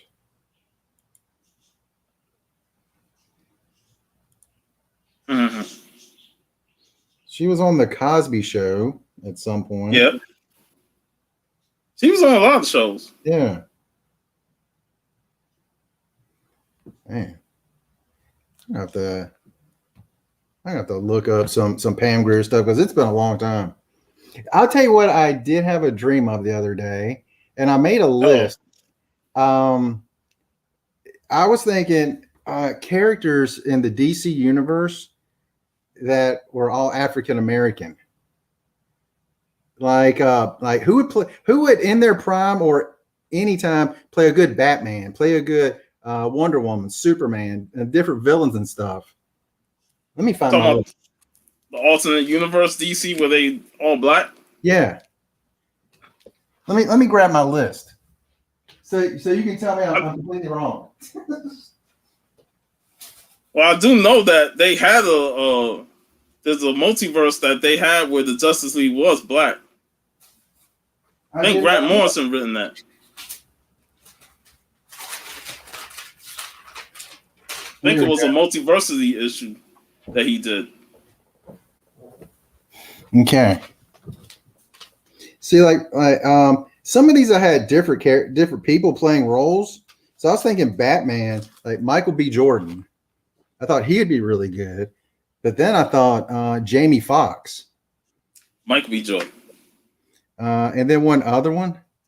Hey, we don't need people bringing up pictures of Jamie Foxx on Living Color like they did with Like, this is the new Batman? Okay. I thought of two people for Superman, and they're both bald. The Rock. No, not The Rock. Man. You got to slap a wig on him. He'll be fine. Not The Rock, man. Another one I thought was Terry Crews. Like, he would be a very funny Superman. Too funny. He might bust out and do the robot and beat somebody with just doing that. Cyborg Superman. I can see The Rock as Hank Henshaw, though. Cyborg Superman. Wonder Woman. Back in the 90s, I could see Halle Berry. I think she would be awesome. And she doesn't have the height for me. Or this one I think would be even better was Vanessa Williams. I think she would have been awesome. Yeah, Vanessa would have been good. But, you know, again, even when they casted Gal Gadot, I was like, you know, she doesn't have the body type of an Amazonian woman. Yeah, that's true. You know, and Wonder Woman is a tall woman. Yeah. Even without the heels, she's a tall woman, and she's kind of... Terry Crews would be great. Yeah. No, he would not. Stop it, BB. Stop John Stewart. Stop it. John Stewart. I read Hal Jordan, and Terry Crews is nothing like him. All right, Alfred, to me, there's only one person, and that's Morgan Freeman. I knew it, man. I knew it. Come on. He didn't even play Alfred in the Nolan movies. I mean, there's no one else but him for that role. Lois Lane, because I couldn't think of any other place for this lady, and that's Regina King. Oh man. I love her. She's a great actress. I'm like, I can't think of any other role in the DC universe I could put her in. I just think she's such a great actress. I was like, I want to mention her somewhere. Lex Luthor. I thought of Common. I think Common would be really, really good for that role. Way better than Jesse Einsberg. Yeah. The first name I actually thought of was Jamie Foxx. I'm like, yeah, Jamie's not going to be good as Lex. No. The Riddler, Damon Wayans. Only don't play that. But I also thought of Wesley Snipes. You have to go back to when he played a Demolition Man. I felt like so much of that was so much Riddler type of stuff going on that he was doing. And I was like, that would be really cool. I wouldn't want him to play Riddler because Wesley Snipes, he's such an action-driven character, especially in his action movies, that I would want him to play somebody like maybe a vigilante, something like that. That's good. Because I also thought of maybe because I mean, gosh, back in the day, I mean, he's just a physical specimen. He might have been able to play Batman. All right, Joker. The two names I came up with was Keenan Ivory Wayans. I think that would be pretty good. I'm just laughing at the face he's gonna make because I know the Keenan Ivory face. Who's the other one? Okay, we're going really old school here. That's Nipsey Russell. Whoa, that's a name I ain't heard in years. Again, I told you I was going way old school for that one. God. Nipsey Russell. Damn, I ain't heard that name in so long, but I do remember him. Catwoman, Gabrielle Union. I thought she could be good there. Or I came up with Angela Bassett. Ooh, that I will definitely love to see Angela Bassett play Catwoman. Yeah, I think it's good. Poison Ivy, Vivica A. Fox. Thought that would be a good role for her. Nice. Okay. All right. This guy is not African American, but I will always say Lobo is Jason Momoa. I'm sorry. He is Lobo. Just look at him. That is Lobo. That's not Aquaman. I loved Aquaman the movie. he should be Lobo. I agree with you that he doesn't fit Aquaman. If anything, he does fit the main man more because he's just a rebellious type of guy, just from look and all that stuff. So I will agree with that. So that was kind of my list. Well, okay, Harley Quinn. I could not think of a single person that to me has that really funny sense of humor. So I went to a younger lady, say maybe if we put her in her 20s, Ms. Moesha herself, Brandy. Nah. You're right. I cannot think of a single person that could play Harley. Maybe the only person that come up to my mind that actually can do it is a TV personality who does a talk show on Peacock, and that's Amber Ruffin. See, I don't know who that is. Go look up Amber Ruffin. She got her own page on Instagram, but look up clips of Amber Ruffin, and you could totally see that she has a wild personality with her sketches. Because she written for Seth Rogen's show. Rispin, Rspin? Ruffin. Ruffin? Yeah. UFF. Now, Fred Williamson he's just too serious for Lobo, man. Who's that? Fred Williamson. I think physically wise, he'd be perfect. Yeah. But, he's going to add his serious... Huh? I'm looking at Amanda Ruffin. I knew her. That's Amber a good pick. Yeah. Wow. She could definitely pull it off. Write that down.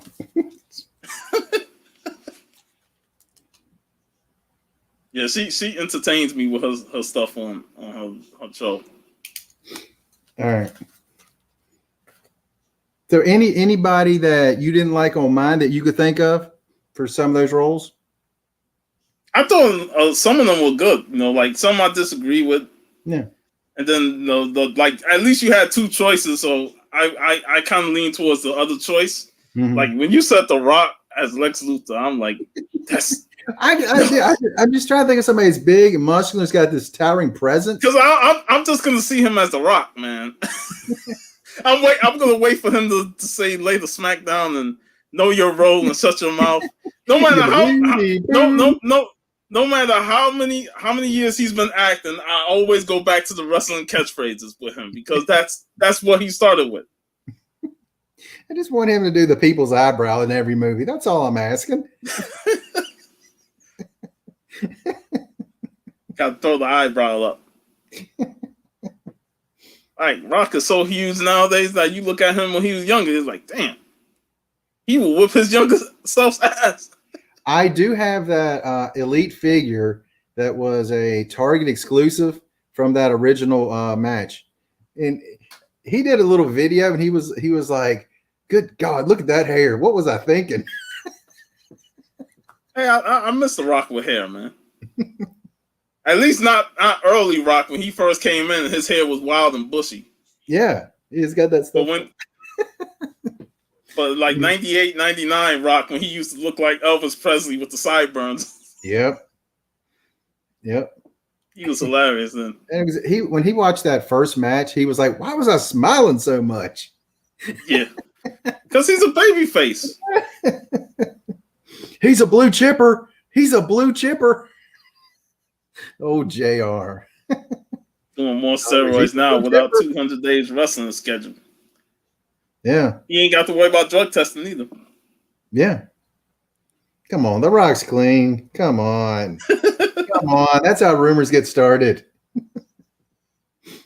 I don't know. How old is he? 40 in his mid 40s? Upper 40s? About 50. Gosh. Wait, is he older than me? I remember when he played at Miami, and I think that was in the. Gosh, he might be older than me because that was in the early 90s. There it is. I just opened up IG and Jim Boatwright with the classic pick. Jimmy Hart. That is awesome. mouth of the South. I was hoping. I saw he was in the chat earlier. I was hoping he'd come on and talk about his experience of meeting the mouth of the South. Maybe Jimmy used the microphone to say, "Hey there, kids. How you doing there, baby?" No one said the word "baby" more than he did. Oh man, achievement unlocked.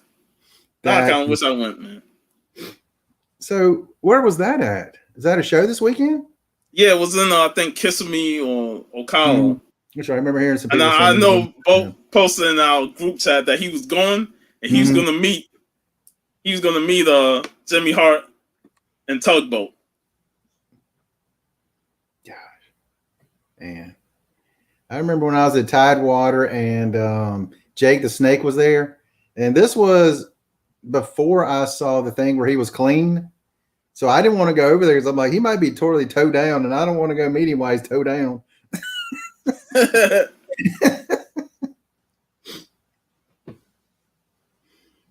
That's awesome, man. I love running into wrestlers at some of these shows. Like I got. You see Chaos? LOL. The Rock's clean. BV said all vitamins and prayers. There you go. Take your vitamins and say your prayers. Yeah, because the vitamins is why I got the 24-inch pythons, brother. God, man. I give him massive props. The man wakes up every day and hits the gym. Huge props. It's tough for me to wake up and get out of bed. Let's try to hit the gym. Actually, what I want to do was look up The Rock's age. You said the Rock's same age as you or something like that. It's got to be pretty close. Because I remember when he played in Miami. I mean, I'm pretty sure that was in the early 90s. I don't think it was in the 80s. Yeah, I'm pretty sure early 90s. It was in the early 90s. 48 years old. I'm 48 years old. I'll be 49 April 29th. And I'm like, he's sitting there looking still young and fresh. While you looking like what are you saying about me? You looking like you said earlier, you're 0.5 or 5.0 or something. Like the Young Bucks. Oh Lord, don't try it, man. Hey, you could team up with the Rock and Roll Express, man.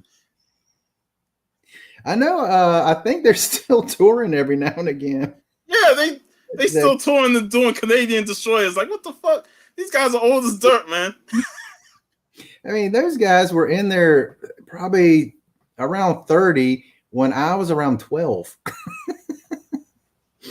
when they were like fighting, he said, "You pull a muscle, D. Stop."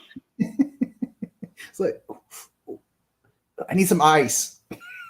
Yeah, I agree. My channel is not insured. But yeah, like I was born in '83, and those guys were wrestling at that point. So, yep. And the fact that they still going today is like, what the hell? And they doing young men's moves like the Canadian Destroyer, the flipping pile driver.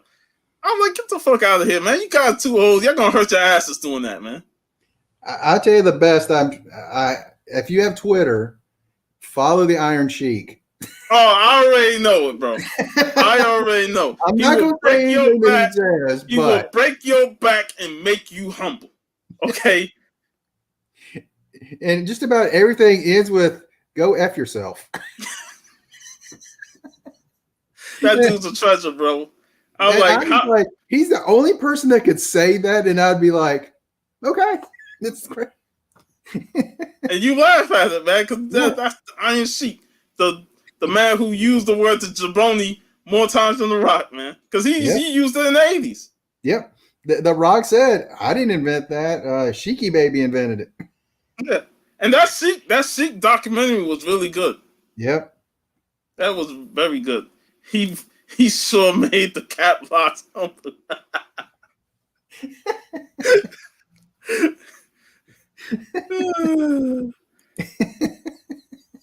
Iron Sheik is that dude, man. Gosh, like that's one dude you just want to hang out with and just talk, shoot the shit with. Yeah, I might say something that just piss him off just so he can go on the rant. Yeah, I was like, I know I would accidentally offend him, and next thing you know, he'd probably slap me or something. Get the fuck out of here, or I'll break your back and make you humble. He's like, you jabroni, go yourself. I mean, the man was legit too. He wasn't just a wrestler. He was a legit Olympic wrestler. And what was it with the Iranian, the Ayatollah back in the day? He was one of his personal bodyguards and stuff. It's like, the man's legit. So can't say anything about him other than sadly he was a transition.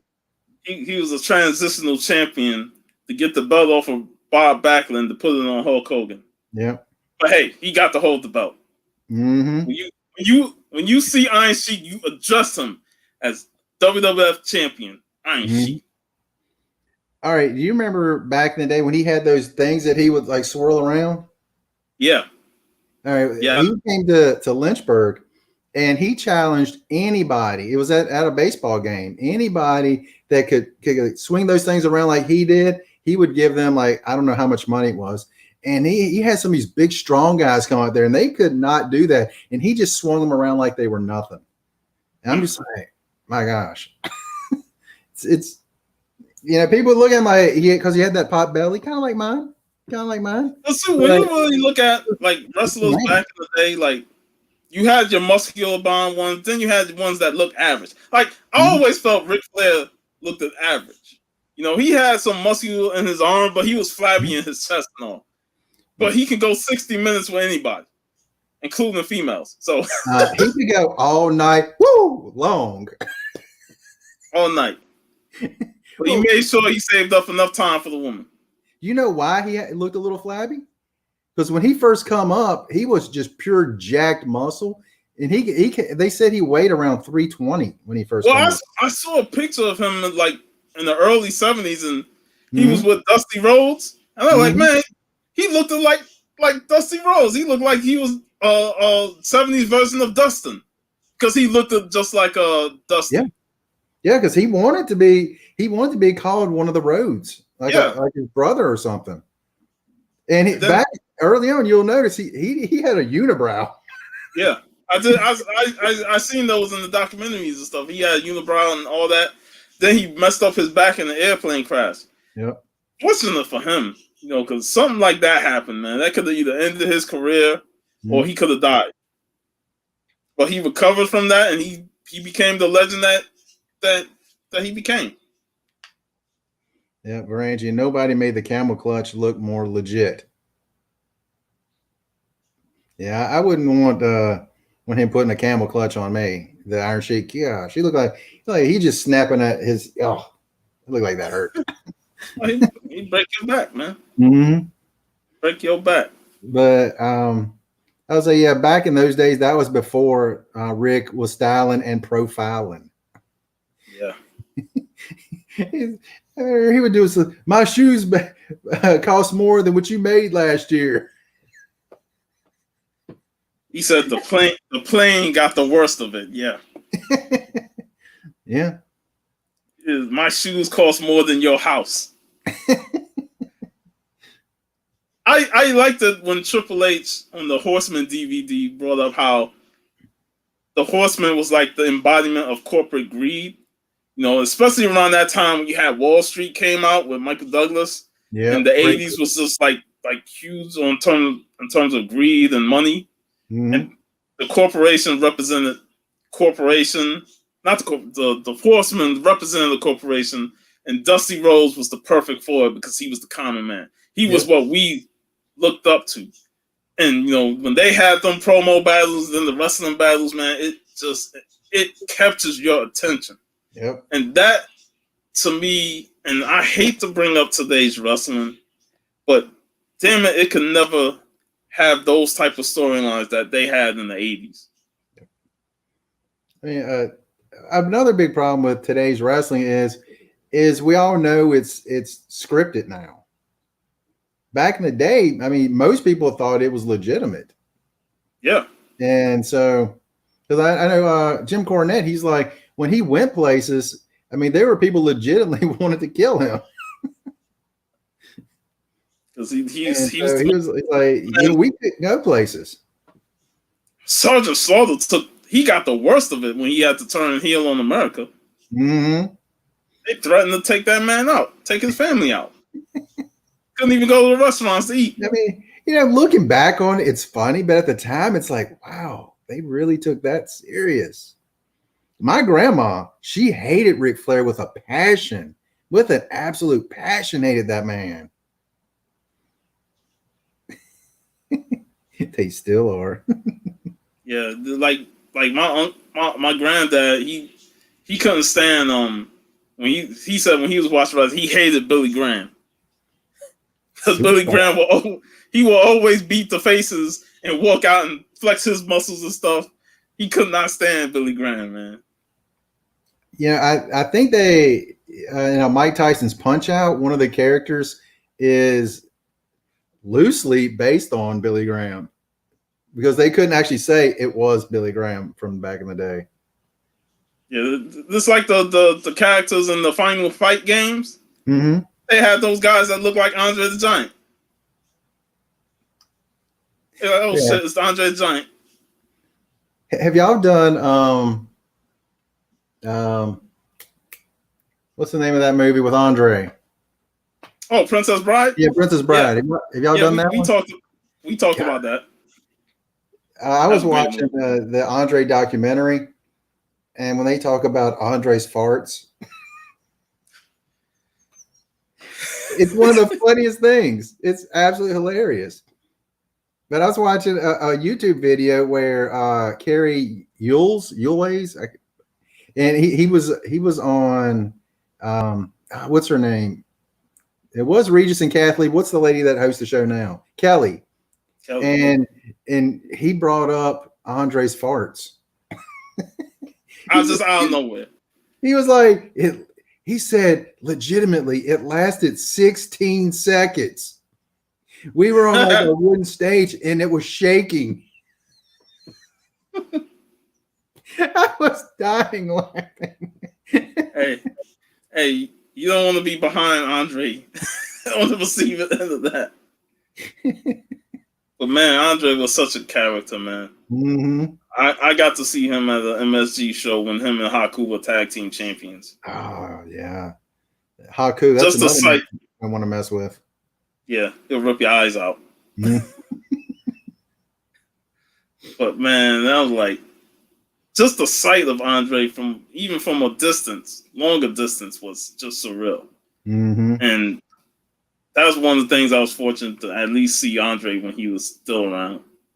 Yeah, I got to see him way back in the early 80s in the Jim Crockett Promotions area. I saw him in Roanoke, Virginia, and that's when he was having a rivalry with Big John Studd. And he hated Big John Studd because stepping over the top rope, that was Andre's gimmick. And Big John Studd did it, and he was like, mm-mm. And every time they had a match, he took it out on him. And then after their feud, then next thing you know, you start seeing every big man in the 90s step over the top rope. Mm-hmm. I think the first one I remember seeing after that was it Sid? Or was it Kevin Nash when he was Diesel? Freaking. Did he do it when he was Oz? He may have. I forgot about that. Well, not in that suit, he couldn't do it. I remember when he first come out, I honestly thought it was like one guy walking with like a midget on his shoulders. I didn't think it was just one person. Then he became Vinny Vegas. Yes. That was better than Oz. Vinny Vegas. Now, you remember when Kane became the fake Kevin Nash? The fake before he was fake Diesel, he was your dentist Isaac Yankem. Isaac Yankem. With the most rotten looking teeth ever. Gosh, what a great character that was. But it's funny how these guys can go through a bunch of gimmicks until they get the right one. and then they get over. You know, like he went through those two gimmicks, and then once he went to become Kane, it was the most over gimmick out there, and he made that last for damn near 30 years. Yep. I remember when he come out. That's gotta be Kane. And he comes out and just rips that door off. That's like, I had recently watched that match a couple of weeks ago. mm-hmm. One of my favorite matches. Even though I hate Shawn Michaels, but I can't deny the man. He's a talent in the ring. Because in the 90s, I was like a huge Bret Hart fan. I couldn't stand the fact that Shawn beat him at WrestleMania 12. You know? Yeah. Yeah. When Bret Hart took that hiatus, I kind of just moved to WCW, and that's when the NWO started. I was like, I don't want to see Shawn as champion. Come on, man. At least Bret Hart looked cool, you know, with the glasses and the jacket and all that stuff. Shawn Michaels dancing around, you know, kissing the babies and talking to all the women and stuff. I'm like, ain't nothing interesting about that. He would come down, Hart, take the glasses off, put it on a kid. Like, come on. How would you love to be that kid where Bret put the glasses on you? Oh, my goodness. Cool factor, going to school with Bret Hart's glasses. Yeah. I saw Bret Hart yesterday, and I got the glasses to show. Yeah. And then you got to fight off kids wanting the jacket from you. Yeah, well, that's true as well. You might as well not take it to school. Well, you know, another bad gimmick was Stone Cold when he came out as the Ringmaster. The Ringmaster. The Ringmaster, yeah. That was his first gimmick before he went to Stone Cold. Yeah, when he come in, he was like, that gimmick sucks. It was lame, man. And the names they gave to change it, like Ice McFrost or whatever, Fang McFrost. I'm like, what the fuck is this shit? Come on, man. Come on, y'all supposed to be the land of creativity and all this stuff. You come with these bullshit names. Well, if you really think about it, I mean, if that's some of the names they offered him, look at some of the people now. No wonder they suck. He's like some of the names they didn't use back in the 90s, they're using now, their gimmicks. It's like it gotten worse. It's gotten terrible. Oh, so bad. They got so much time, don't know what to do with it. I'd rather be called Ice Stacker. Oh, hey, you know, I'm subbed to a page on YouTube called Wrestling Bios. Mm-hmm. And, you know, he does fantastic videos. Every Sunday, Tuesday, and Thursday, he does videos. And one of them is the Reliving the War, where he goes through each episode of the Monday Night Wars between Nitro and Raw, breaks it down, you know, go over the matches and see who put on the better show. Mm-hmm.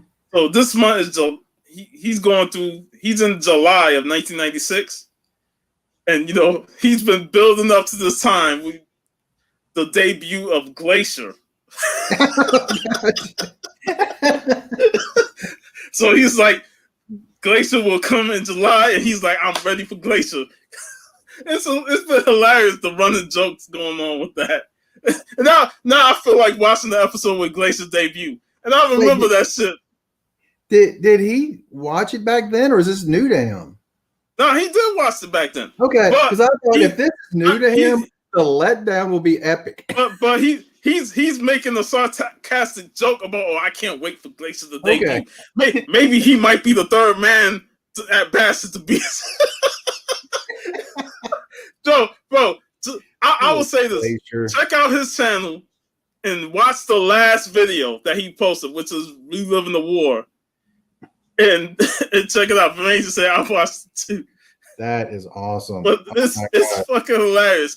And trust me, when you watch the video, then you're gonna want to start from the beginning and marathon the Relive the War series, because it's awesome to actually watch him break down segment to segment on who was better and all that stuff. Mm-hmm.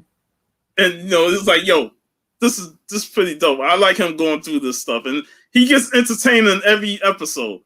He gets sarcastic jokes, stuff like that, and it's hilarious. And plus, all his other videos is dope too.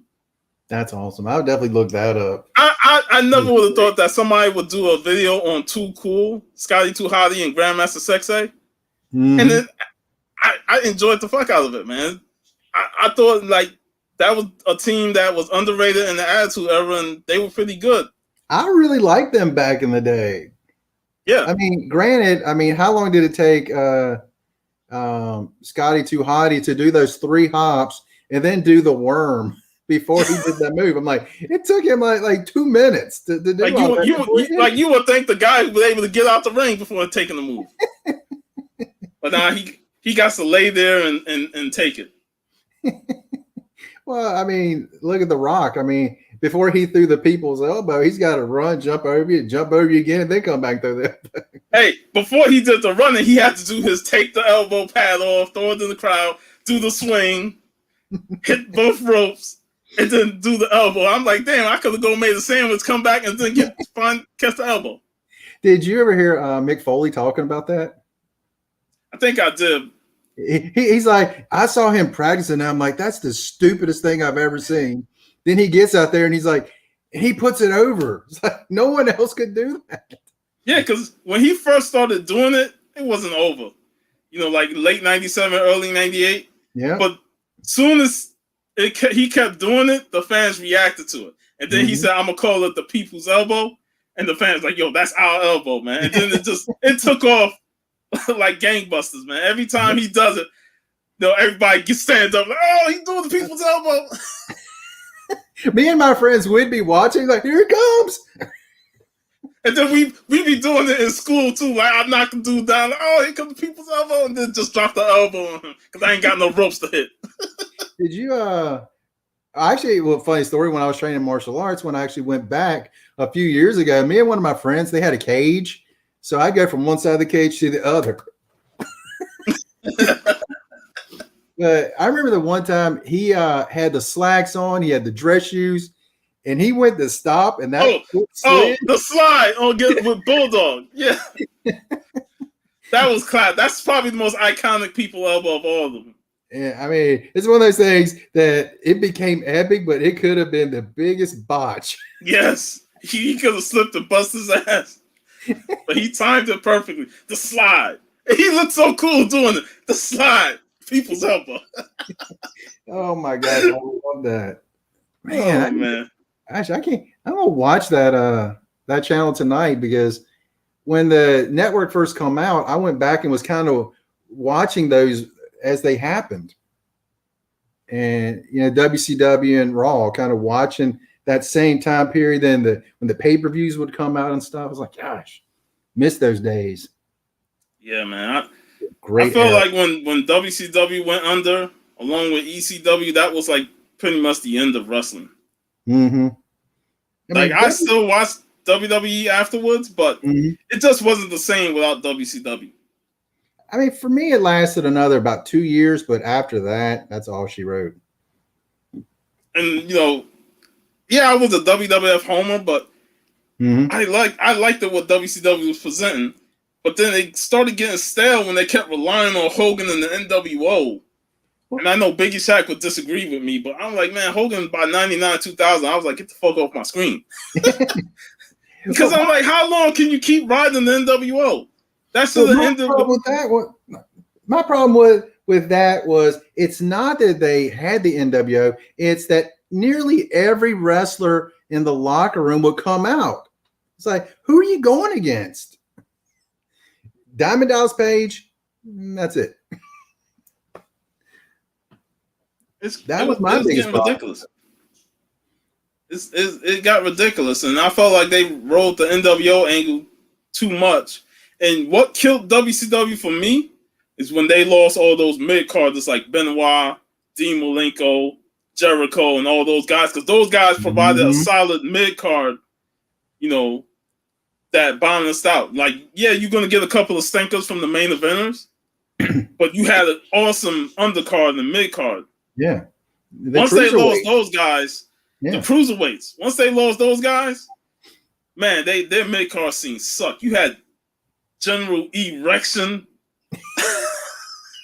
What?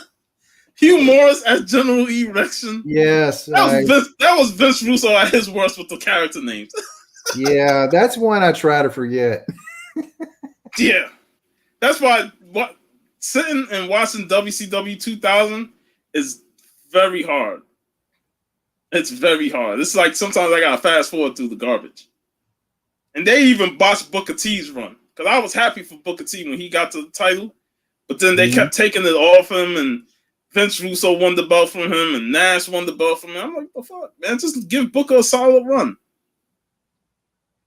See, that scared me when he went to WWE. I was like, they're going to bury him because they're burying just about everybody that was WCW. And what they did to DDP was the worst. What they did to DDP was the worst. DDP and Booker T were the two biggest names that came over from WCW. Mm-hmm. At least Booker had somewhat of a good, decent run. But DDP just got shellacked by The Undertaker. Yeah. And that killed him dead.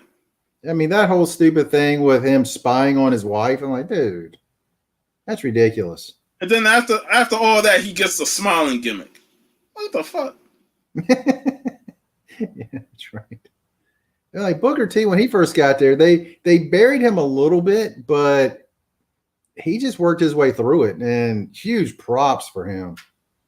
And I always loved Booker T, and I wish Ray had to come over with him and really done something too. I mean, if you can recover from the grocery store beatdown from Steve Austin, then oh, one of the greatest things ever. Oh Lord, ready to rumble. Yeah.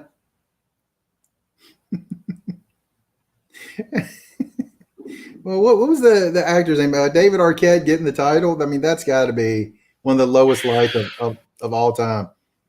Yeah, that was hard. Right, which is worse, David Arquette being the champion or the finger point of doom? David Arquette. Man, I got to go with the finger point. I mean, come on, that was trash. The finger point was bad, but nothing's worse than putting your main title on a celebrity, especially somebody like David Arquette. I mean, imagine if it had been Jay Leno when he was there. Oh, imagine how bad that would have been. Hulk Hogan selling that arm wrist lock from Jay Leno was just horrible. I mean, come on now. Come on now. But nothing's worse than putting your main title, a title that Ric Flair held, a title that Hulk Hogan held, Sting, all these great wrestlers, and you put that belt on a celebrity named David Arquette. Just to promote a movie. Yep. That was the worst. Finger Poke of Doom was horrible. And it could have been better if they worked it up with a storyline, and Goldberg was supposed to get the belt back, but he got hurt. Yep. But nothing was worse than David Arquette. That was like the absolute worst. Well, he hurt himself, Goldberg. Yeah, that's what I'm saying. Goldberg hurt himself. That window in. It's like, dude. He busted his arm because of it. But have you seen the David Arquette documentary? No, I have not. That's really, really good. Really good. Highly recommend it. I know he was wrestling recently. Oh yeah, he might still be wrestling, I think. But he come back. He's like, I'm the biggest laughing stock ever, and he has earned the respect of a lot of wrestlers. So I give him a lot of respect for doing that. And he said flat out, he's like, I had no idea they were going to put the title on me. Yeah, he said that multiple times. Yeah, and he did not want to win that belt, but Eric Bischoff and them forced him to take the belt. DDP was like, "Yeah, you're gonna be the champion." He thought he was joking. It's like, gosh. So, well, good times. Okay, in this particular instance, not so good times. Yeah, WWF was just kicking their asses that year. Like 2000 for me was the best year, where they had balance on the undercard, the mid card, and the main event scene. Mm-hmm. The only thing that kind of dampened things was like Triple H's constant dominance. And at the time, I thought he was perfect as a bad guy. Mm-hmm. But then once The Rock and Austin left and he became the main guy, I was like, all right, Triple H is dominating way too much. Way too much. And he was beating everybody that we love, like RVD and Booker T and all that stuff. And I'm like, I'm so sick of Triple H now, man. Yeah, a rivalry I loved was RVD against Kurt Angle. They had some good matches. I don't think they ever had a pay-per-view match. I remember they had a bunch of matches on TV. Mm-hmm. They ain't never had that pay-per-view match outside the three-way with Austin. Mm-hmm. Because I remember was Angle, he went to hit RVD, hit the rope, and hit himself in the face with the chair. I laughed so much. Yeah, that trope always works. I tried. I was just joking with one of my friends at the martial arts school. We had the heavy bag. I was like, all right, as soon as I swing this, you move. And I hit the heavy bag, and I made it come back and hit me. I had it the wrong way, and the little lip underneath the seat caught my nose. I was bleeding like a stuck pig. He's busted open. Those guys are trained professionals, and I was bleeding everywhere. It was hilarious. Hey, you legit cut yourself. Those guys use a blade to cut themselves. Yeah, I don't need that stuff, that amateur stuff. I watched a video the other day, and apparently a lot of times, they would have it in their tape, the blade, but sometimes the ref would have it, and they would act like they're pushing the ref, and the ref would hand it to them. Yeah. I didn't even realize that. I thought they always had it on them. Inside sometimes you can blatantly catch the blade job. Mm-hmm. Like Shawn Michaels was notorious for it because you watch the Hell in a Cell match against Undertaker. Mm-hmm. When Undertaker was ready to sling him into the cage, you see Shawn had his hand up here like this. So when Undertaker sling him, he sliced himself and then hit the cage. And then he started bleeding. So you could blatantly catch some of them. Yeah. Most of the time, they be face down on the mat and just nick themselves. Mm-hmm. The worst was, oh man, what's his name? Oh my goodness. I know Abdullah the Butcher got the worst. Abdullah the Butcher was really nasty. He got deep ass scars in his head. I'm like, yo, those got to be legit scars because ain't no way you could cut yourself deep that many times. Yeah, like I think they legit bust him open. And he just said, fuck it, man. What are the two guys in the Dudley Boys? Devon? He another one that he had the scarred up. Gosh, that looked awful. Like, ew.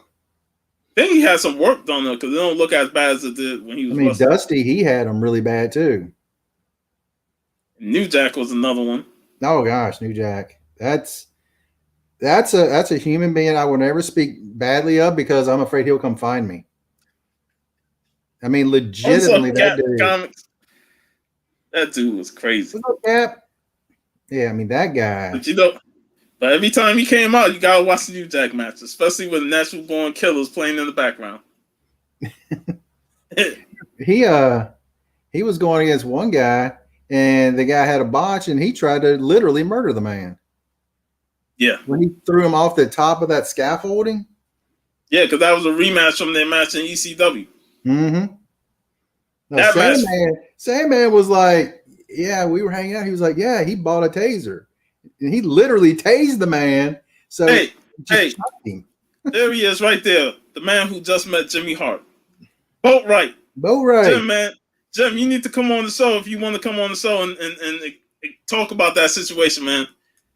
We need to hear the story of Jimmy Hart, man. The mouth of the South. If you ain't got a link, man, I'll send it to you if you want to come on. Man. Even in Austria, I don't feel comfortable enough to say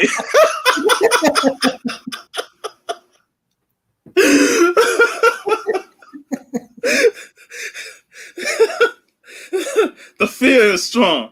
The fear is strong. I was watching Jim Cornette, and he was doing an interview with somebody, and New Jack come in, and Cornette was like, "Who the is that interrupting my?" He's like, "Oh, it's New Jack." And he gave him a hug and shook each other hands, gave each other hugs, and I'm just like, okay, they're cool together then. All right. Yeah, it was Jim Cornette that brought him to Smoky Mountain. Mm-hmm. Yeah, I was worried about Cornette's safety there for a second. Yeah, they were like, they told him, hey, say whatever you want to say, man. The OJ line. Oh man, His promos in Smoky Mountain was underrated. Yeah. Oh, he had legitimate hatred. It wasn't hate. It was way past it. They hated him there, man. Especially in the South. And his tag team partner. Oh, Mustafa. Smoking shavings. He would smoke pencil shavings. He's like, hey man, you want to hit? He's like, oh, he's like, yeah, he would legitimately be smoking pencil shavings. Like, what the hell's wrong with you? I swear, man. That dark side of the ring though was highly entertaining. Yeah. There's a new season coming. I don't know what's going to be on it, but man, the first two seasons, great stuff. Yeah. I'll admit though, I didn't really want to watch the Benoit episode. I knew that was going to be a tough get through. Yep. Because that dude was a beast in the ring, but man, what happened in 2007 was that damn near killed pro wrestling. Yeah. I mean, between that and Owen Hart and the show went on, I'm like that. And I was a huge like I was a big Bret Hart fan, but Owen Hart was right there, and he was just such a great heel. Mm-hmm. You know, what's up, No Good Comics? What's up? Owen was such a great heel, and I liked the character things that he did in matches. You know, like when he won the Slammy Award, like he would dominate a match and then go, Slammy Award won the Owen Hart, you know, and stuff like that. He would just do all this heelish dickish shit that just makes you entertained by him. And there's a lot of people that feel that Owen was better than Bret. And I'm not going to disagree with them. Yeah. I'm not going to disagree at him because Owen was top notch in the ring. There's only one person I think would definitely disagree. Stone Cold Steve Austin. Steve Austin. That was the one blemish on Owen Hart's career. Yep. I think the biggest thing that Stone Cold, he said he never called me. Yeah. And he said that was the biggest thing. I felt like Owen, he should have just went up to Austin and said, man, that was my fault. You know, I thought it was going to be safe because even Austin, when they were talking about it before the match, said that, you know, he didn't know if that was going to be safe because at that time, the only person really doing the Tombstone pile driver was The Undertaker. Yep. Owen occasionally did it, but it was Undertaker's version. Yep. But the one he did, that's a no-no. And even I wouldn't want to do a pile driver like that. I mean, he was way low when he got hit. I was like, oh my goodness. And when you see the end of that match, you know it was bad. I'm surprised. Yeah, I'm surprised he could even move after that. But that really put Austin's career on short notice in terms of his shelf life was limited after that.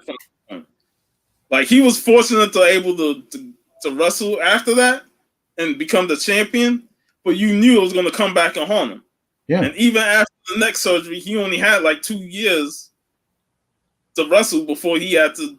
First, he walked out on the company. That was a hard time for him. Yep. And then when he came back, all the past stuff came back. You know, he had high anxiety and damn near died in the hospital the day before WrestleMania. Yeah, that's something that didn't come out for a few years. Yeah. And we didn't know watching that WrestleMania that it was going to be his last match. Yeah. He retired quietly. He didn't retire like, you know, this is my last match, you know, and all that stuff. He just like the Ric Flair and Shawn Michaels. This is my last match. Well, if he beats me, it's over. What's up, Jim? What's happening, fellas? Can you hear me all right? Yes, we can hear you, man. All right, I'm doing this on my phone right now. All right. The mouth of the South. Yes, sir. He was a great guy, man. I couldn't think of a more nicer person I've ever met than him. Let me just put this back on the screen. There's the photo right there. Yeah, the mouth of the South. Jim Boat writing kids. So tell us, man. Yeah. Tell us that. Well, initially went there to go see Tugboat. He was scheduled to be there before they announced Jimmy Hart. And so I was going there in hopes to get my figure finally signed. But once again, nope, he canceled. So Jimmy Hart was there by himself. They had a wrestling event going on too, live wrestling there also. I can't remember the company of the wrestling that was putting it on. It was like a independent type wrestling thing, but it was pretty entertaining. We stayed for a little bit, and the little one, he got a little feisty. He's like, I'm tired. I want to go. So we were there for about 45 minutes or so. Then we came home. Hell of a drive, though, man. Up to Ocala. Yeah, that from where you at, yeah, that was a drive. But yeah, at least just over 100 miles from my house there. It would have been disappointing if it was just Tugboat and he canceled. Then you came there for nothing. But fortunately, the Mouth of the South was there. And as much as you want to meet Tugboat, it's like, it's the Mouth of the South, man. No doubt, man. Trust me, I wasn't turning away meeting him. Oh, yeah, man. I can imagine the stories he would tell. Oh, man. He was actually telling, because I was telling him, I've been letting the kids watch a bunch of old wrestling matches. And I told him that my daughter, Ava, her favorite wrestler like mine is Dusty Rhodes. And so he was like, hey, did you know that me and so-and-so co-wrote Dusty Rhodes' intro songs? And so yeah, he was instrumental in the music like too. That. Yep. So I thought that was real cool. And he was so personal. He wasn't like some of these people. They just kind of like, they'll sign your autograph, whatever, and then they'll have a nice day. He actually was sticking around and talking with you, and keeping you there. And to the point where I was almost like, well, I think I should go because somebody else might be waiting. But yeah, he was super nice, man. He was hands down awesome. And while I was there, I seen that they got another event coming in the future. I can't remember exactly when. I took a picture of the flyer on my phone, but he's going to be there again. Tugboat, Sergeant Slaughter, and somebody else. So I am going for the Sarge. That would be awesome. Sure. And Tugboat, obviously. I think I'm definitely going to try and make that one. Like you send me the picture. Bro. I will. Send me the picture, man. I'll post it on Instagram. Yeah, I'll definitely be down to meet. I took a picture of the flyer. They had a flyer, and while we were there, as soon as we got there, it was just starting, and the wrestling event was getting ready to start. So they did the national anthem, all that good stuff, and then they let Jimmy Hart speak for a little bit, and he was, talking about that event. So when I was leaving, I popped the picture of it, so I'll post that on Instagram as soon as I get off here. Yeah, dude, awesome, Sarge, man. Hey, Sarge, could you put me in the Cobra Clutch, please? That'd be great. We were just talking about the Iron Sheik earlier, man. Yeah, Iron Sheik. Man, it's like when you posted that in the group chat, I was like, I want to go, but I'm not. It was just Saturday, and it was too soon, so I wasn't prepared for it. But I'm definitely going to prepare for that next one. Yeah, it's going to be something. It's a few months away, and it's in Bellevue at a different location that's owned by the same company. It's put on by Toomey Tools, like a mom and pop tool shop. It's like a general store. They sell fishing stuff there. They sell bait and tackle and all kinds of shovels and hammers and all your your tools you use. But they have different locations. Well, the location that's going to be the next one is like their main location, the one in Bellevue. So if you guys interested in going, you're in the Florida area, I'll post that picture on my Instagram after this. Awesome, man. I'll definitely check out the picture and look up the location to see how far it is from me, and then we'll be making some plans. Yeah, it can't be that bad. As bad for you as it is for me. Like I said, it was just under 2 hours there to get from my house to there. It was just under 2 hours. Wow.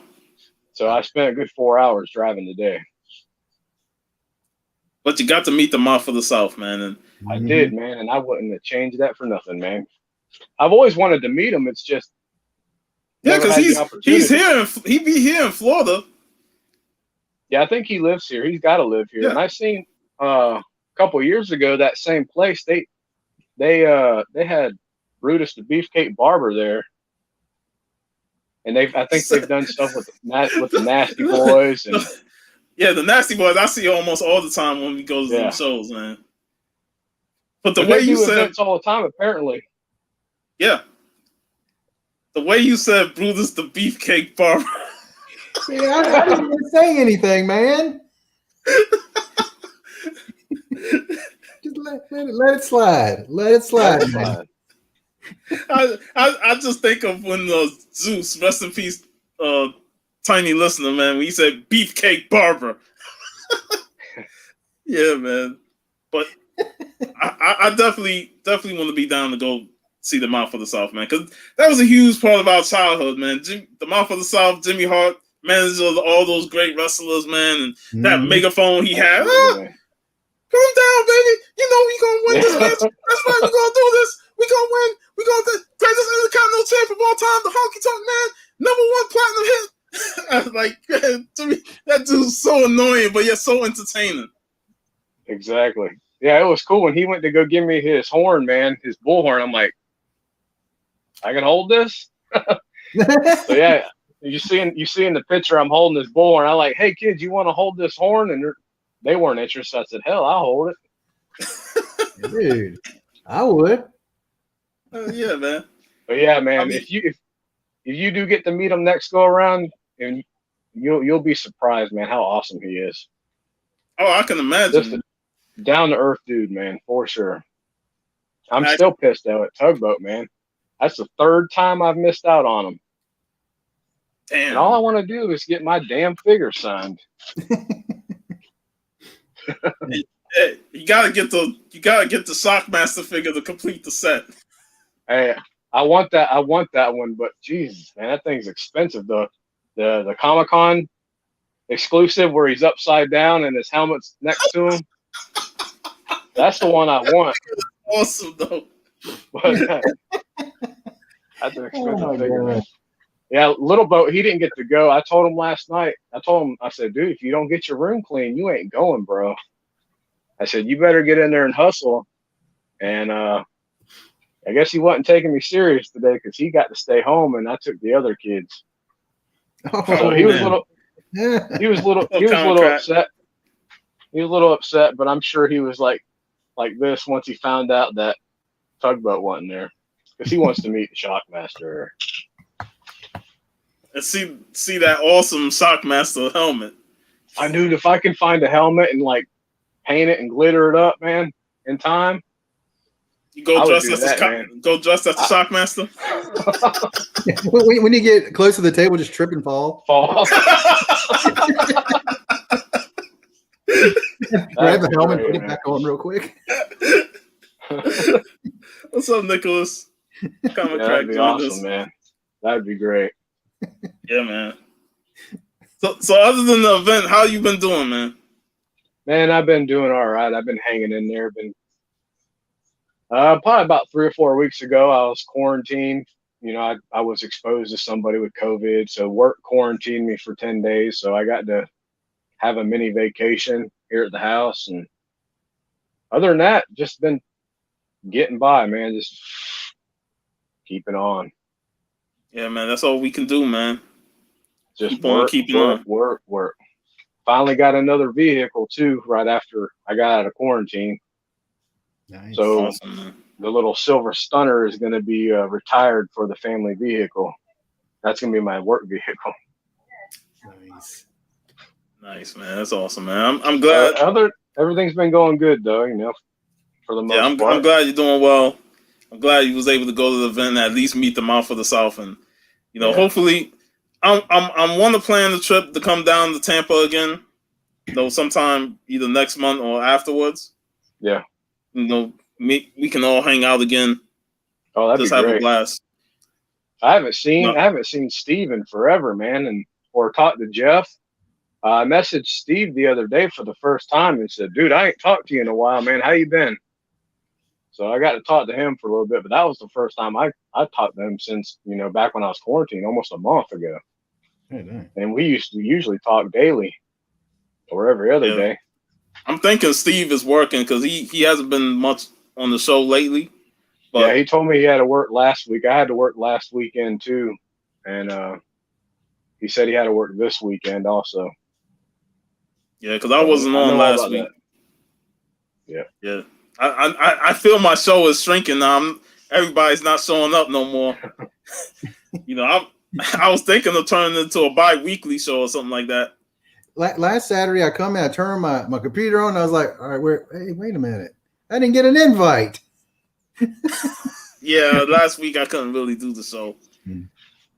But yeah, it's like weekends are rough for me sometimes. I mean, sometimes I'm all right. Sometimes I can't because, I work all week, and then my weekend's the only time I got the time to go do stuff, get stuff done for the house, or go get things for the house, or go just spend time with the family. So it's hit or miss with me. Sometimes I can make them, sometimes I can't. My room that I'm in, you see, I'm kind of moved. My room is like, it's in shambles right now. We're trying to get it cleaned up because I want to try to redesign this room, basically get some new shelves and stuff, like, because I have toys everywhere and they're just piled up and I can't display them, so I'm going to try to get some nice shelving put up, and so I can display my comics and all the toys I got laying around there. I got toys piled up on top of each other because I have nowhere to put the damn things. No shelving, no nothing. Everything's just. It sounds like mine. So that's another reason why I haven't been able to hop on and do like Silver Age Sundays and stuff too, because I don't have anywhere to do it at. Bro, I feel like Silver Age. The banner. I said I just love that banner behind you, the creature from the Black Lagoon. Yeah, I love that. I love that. I can't wait. Once this thing gets, like I said, once the room gets cleared up and cleaned up, that'll be like probably my main backdrop for stuff like this, and then Silver Age Sunday, I'll do my normal spot. I was going to say that, man, Silver Age Sunday's kind of been in shambles since Javi moved to Florida. Moved to LA. So he's in LA? I thought he was upstate California. Oh yeah, it's upstate, and he in the Bay Area. That's right. Yeah. I think LA and California, but it's upstate. LA, California, same thing. Yeah, whatever. Yeah. But I think we did that one show where all of us was together, and then it's just back to no show. And I kind of miss it, but I know that everybody's going through things in life, so it's not always going to be a Silver Age Sunday like it used to be. Yeah, especially for him because he's still, the process of moving and everything, and kind of getting everything his way of life normal there. Plus, I've been having my issues, with death in the family and all that stuff. That hit me hard, man. That hit me real hard when my cousin passed away, and that's kind of like when I just took a break from everything. I lost interest in drawing. I lost interest in making videos. I lost interest in just talking to people. So now I'm starting to get back into the swing of things. Posted a couple of videos. I got one video in the works right now. And I tried to do some filming today. So if I can compile enough footage from what I made today to make a video from today, then I'll try and make one from today's event too. Cool, man. Hey, man, whenever you're feeling that way, man, we always here, man. We always got your back. Man. I appreciate that, and I definitely know because this comic community hasn't been nothing but great, and reaching out and checking on me and stuff like that. So I definitely appreciate it, and I definitely love all of y'all. Yeah, man. Like I said, I can't wait to come down and hang with you guys again and just have a blast. I'm hoping to meet up with my brother and maybe bring him down there with that'd be cool. Yeah. I'm trying to get down there sometime myself. So it's a long trip from Virginia, but hopefully one day I can get down there. Hey man, take vacation and come down the week we go to that event for the wrestling, man. There you go. Well, I haven't been allowed to work because of my kidney transplant and asthma in over a year. So, so I think for me, a vacation would actually being able to go to work. We got Damien in the chat. Got Roman Curtis. Roman. But hey guys, I want to go ahead and let you get, man. Hey, thanks for having me on, Sean. I appreciate it, and it's good catching up. And like I said, as soon as I hop off, I'm going to post that picture to my Instagram of the next event. So if anybody's in Florida, come see the Sarge, man. That'd be great. I'm gonna have Sarge yell at me like he used to do, you know, make sure that chin is sticking out and all that stuff. No doubt, man. Maggot. But yeah, man, thanks for hopping on and telling us your experience with Jimmy Hart, man. That was awesome.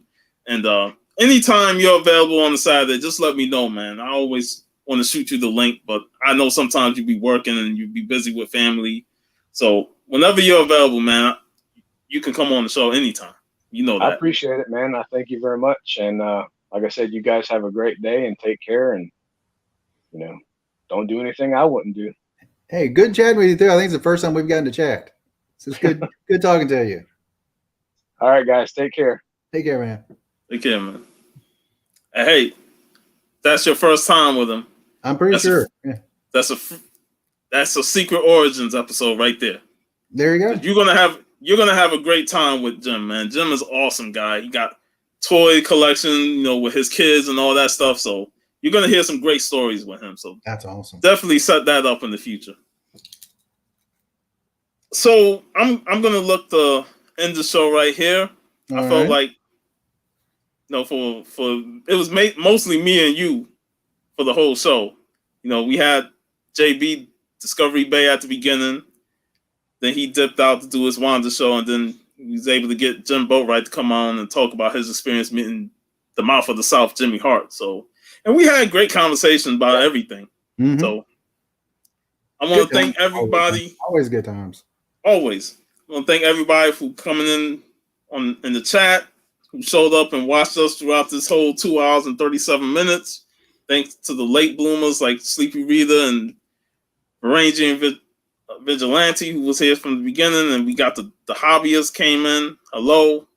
We're about to wrap the show up. I want to thank Daryl for showing up and extending this show, because I was kind of worried, man. When JB didn't show, I was like, it's going to be a short show. Fashionably late. But you came fashionably late, but you're here to end the show with me. So that's right. Thanks for coming on. Sure, man. And everybody, make sure you subscribe to the Comic Call and Roundtable Discussion. There might be a show tonight, so hit that subscription. I put it in the link in my description below. And enjoy your weekend. Be safe. And I'll be back next week to talk more stuff. So later, everybody.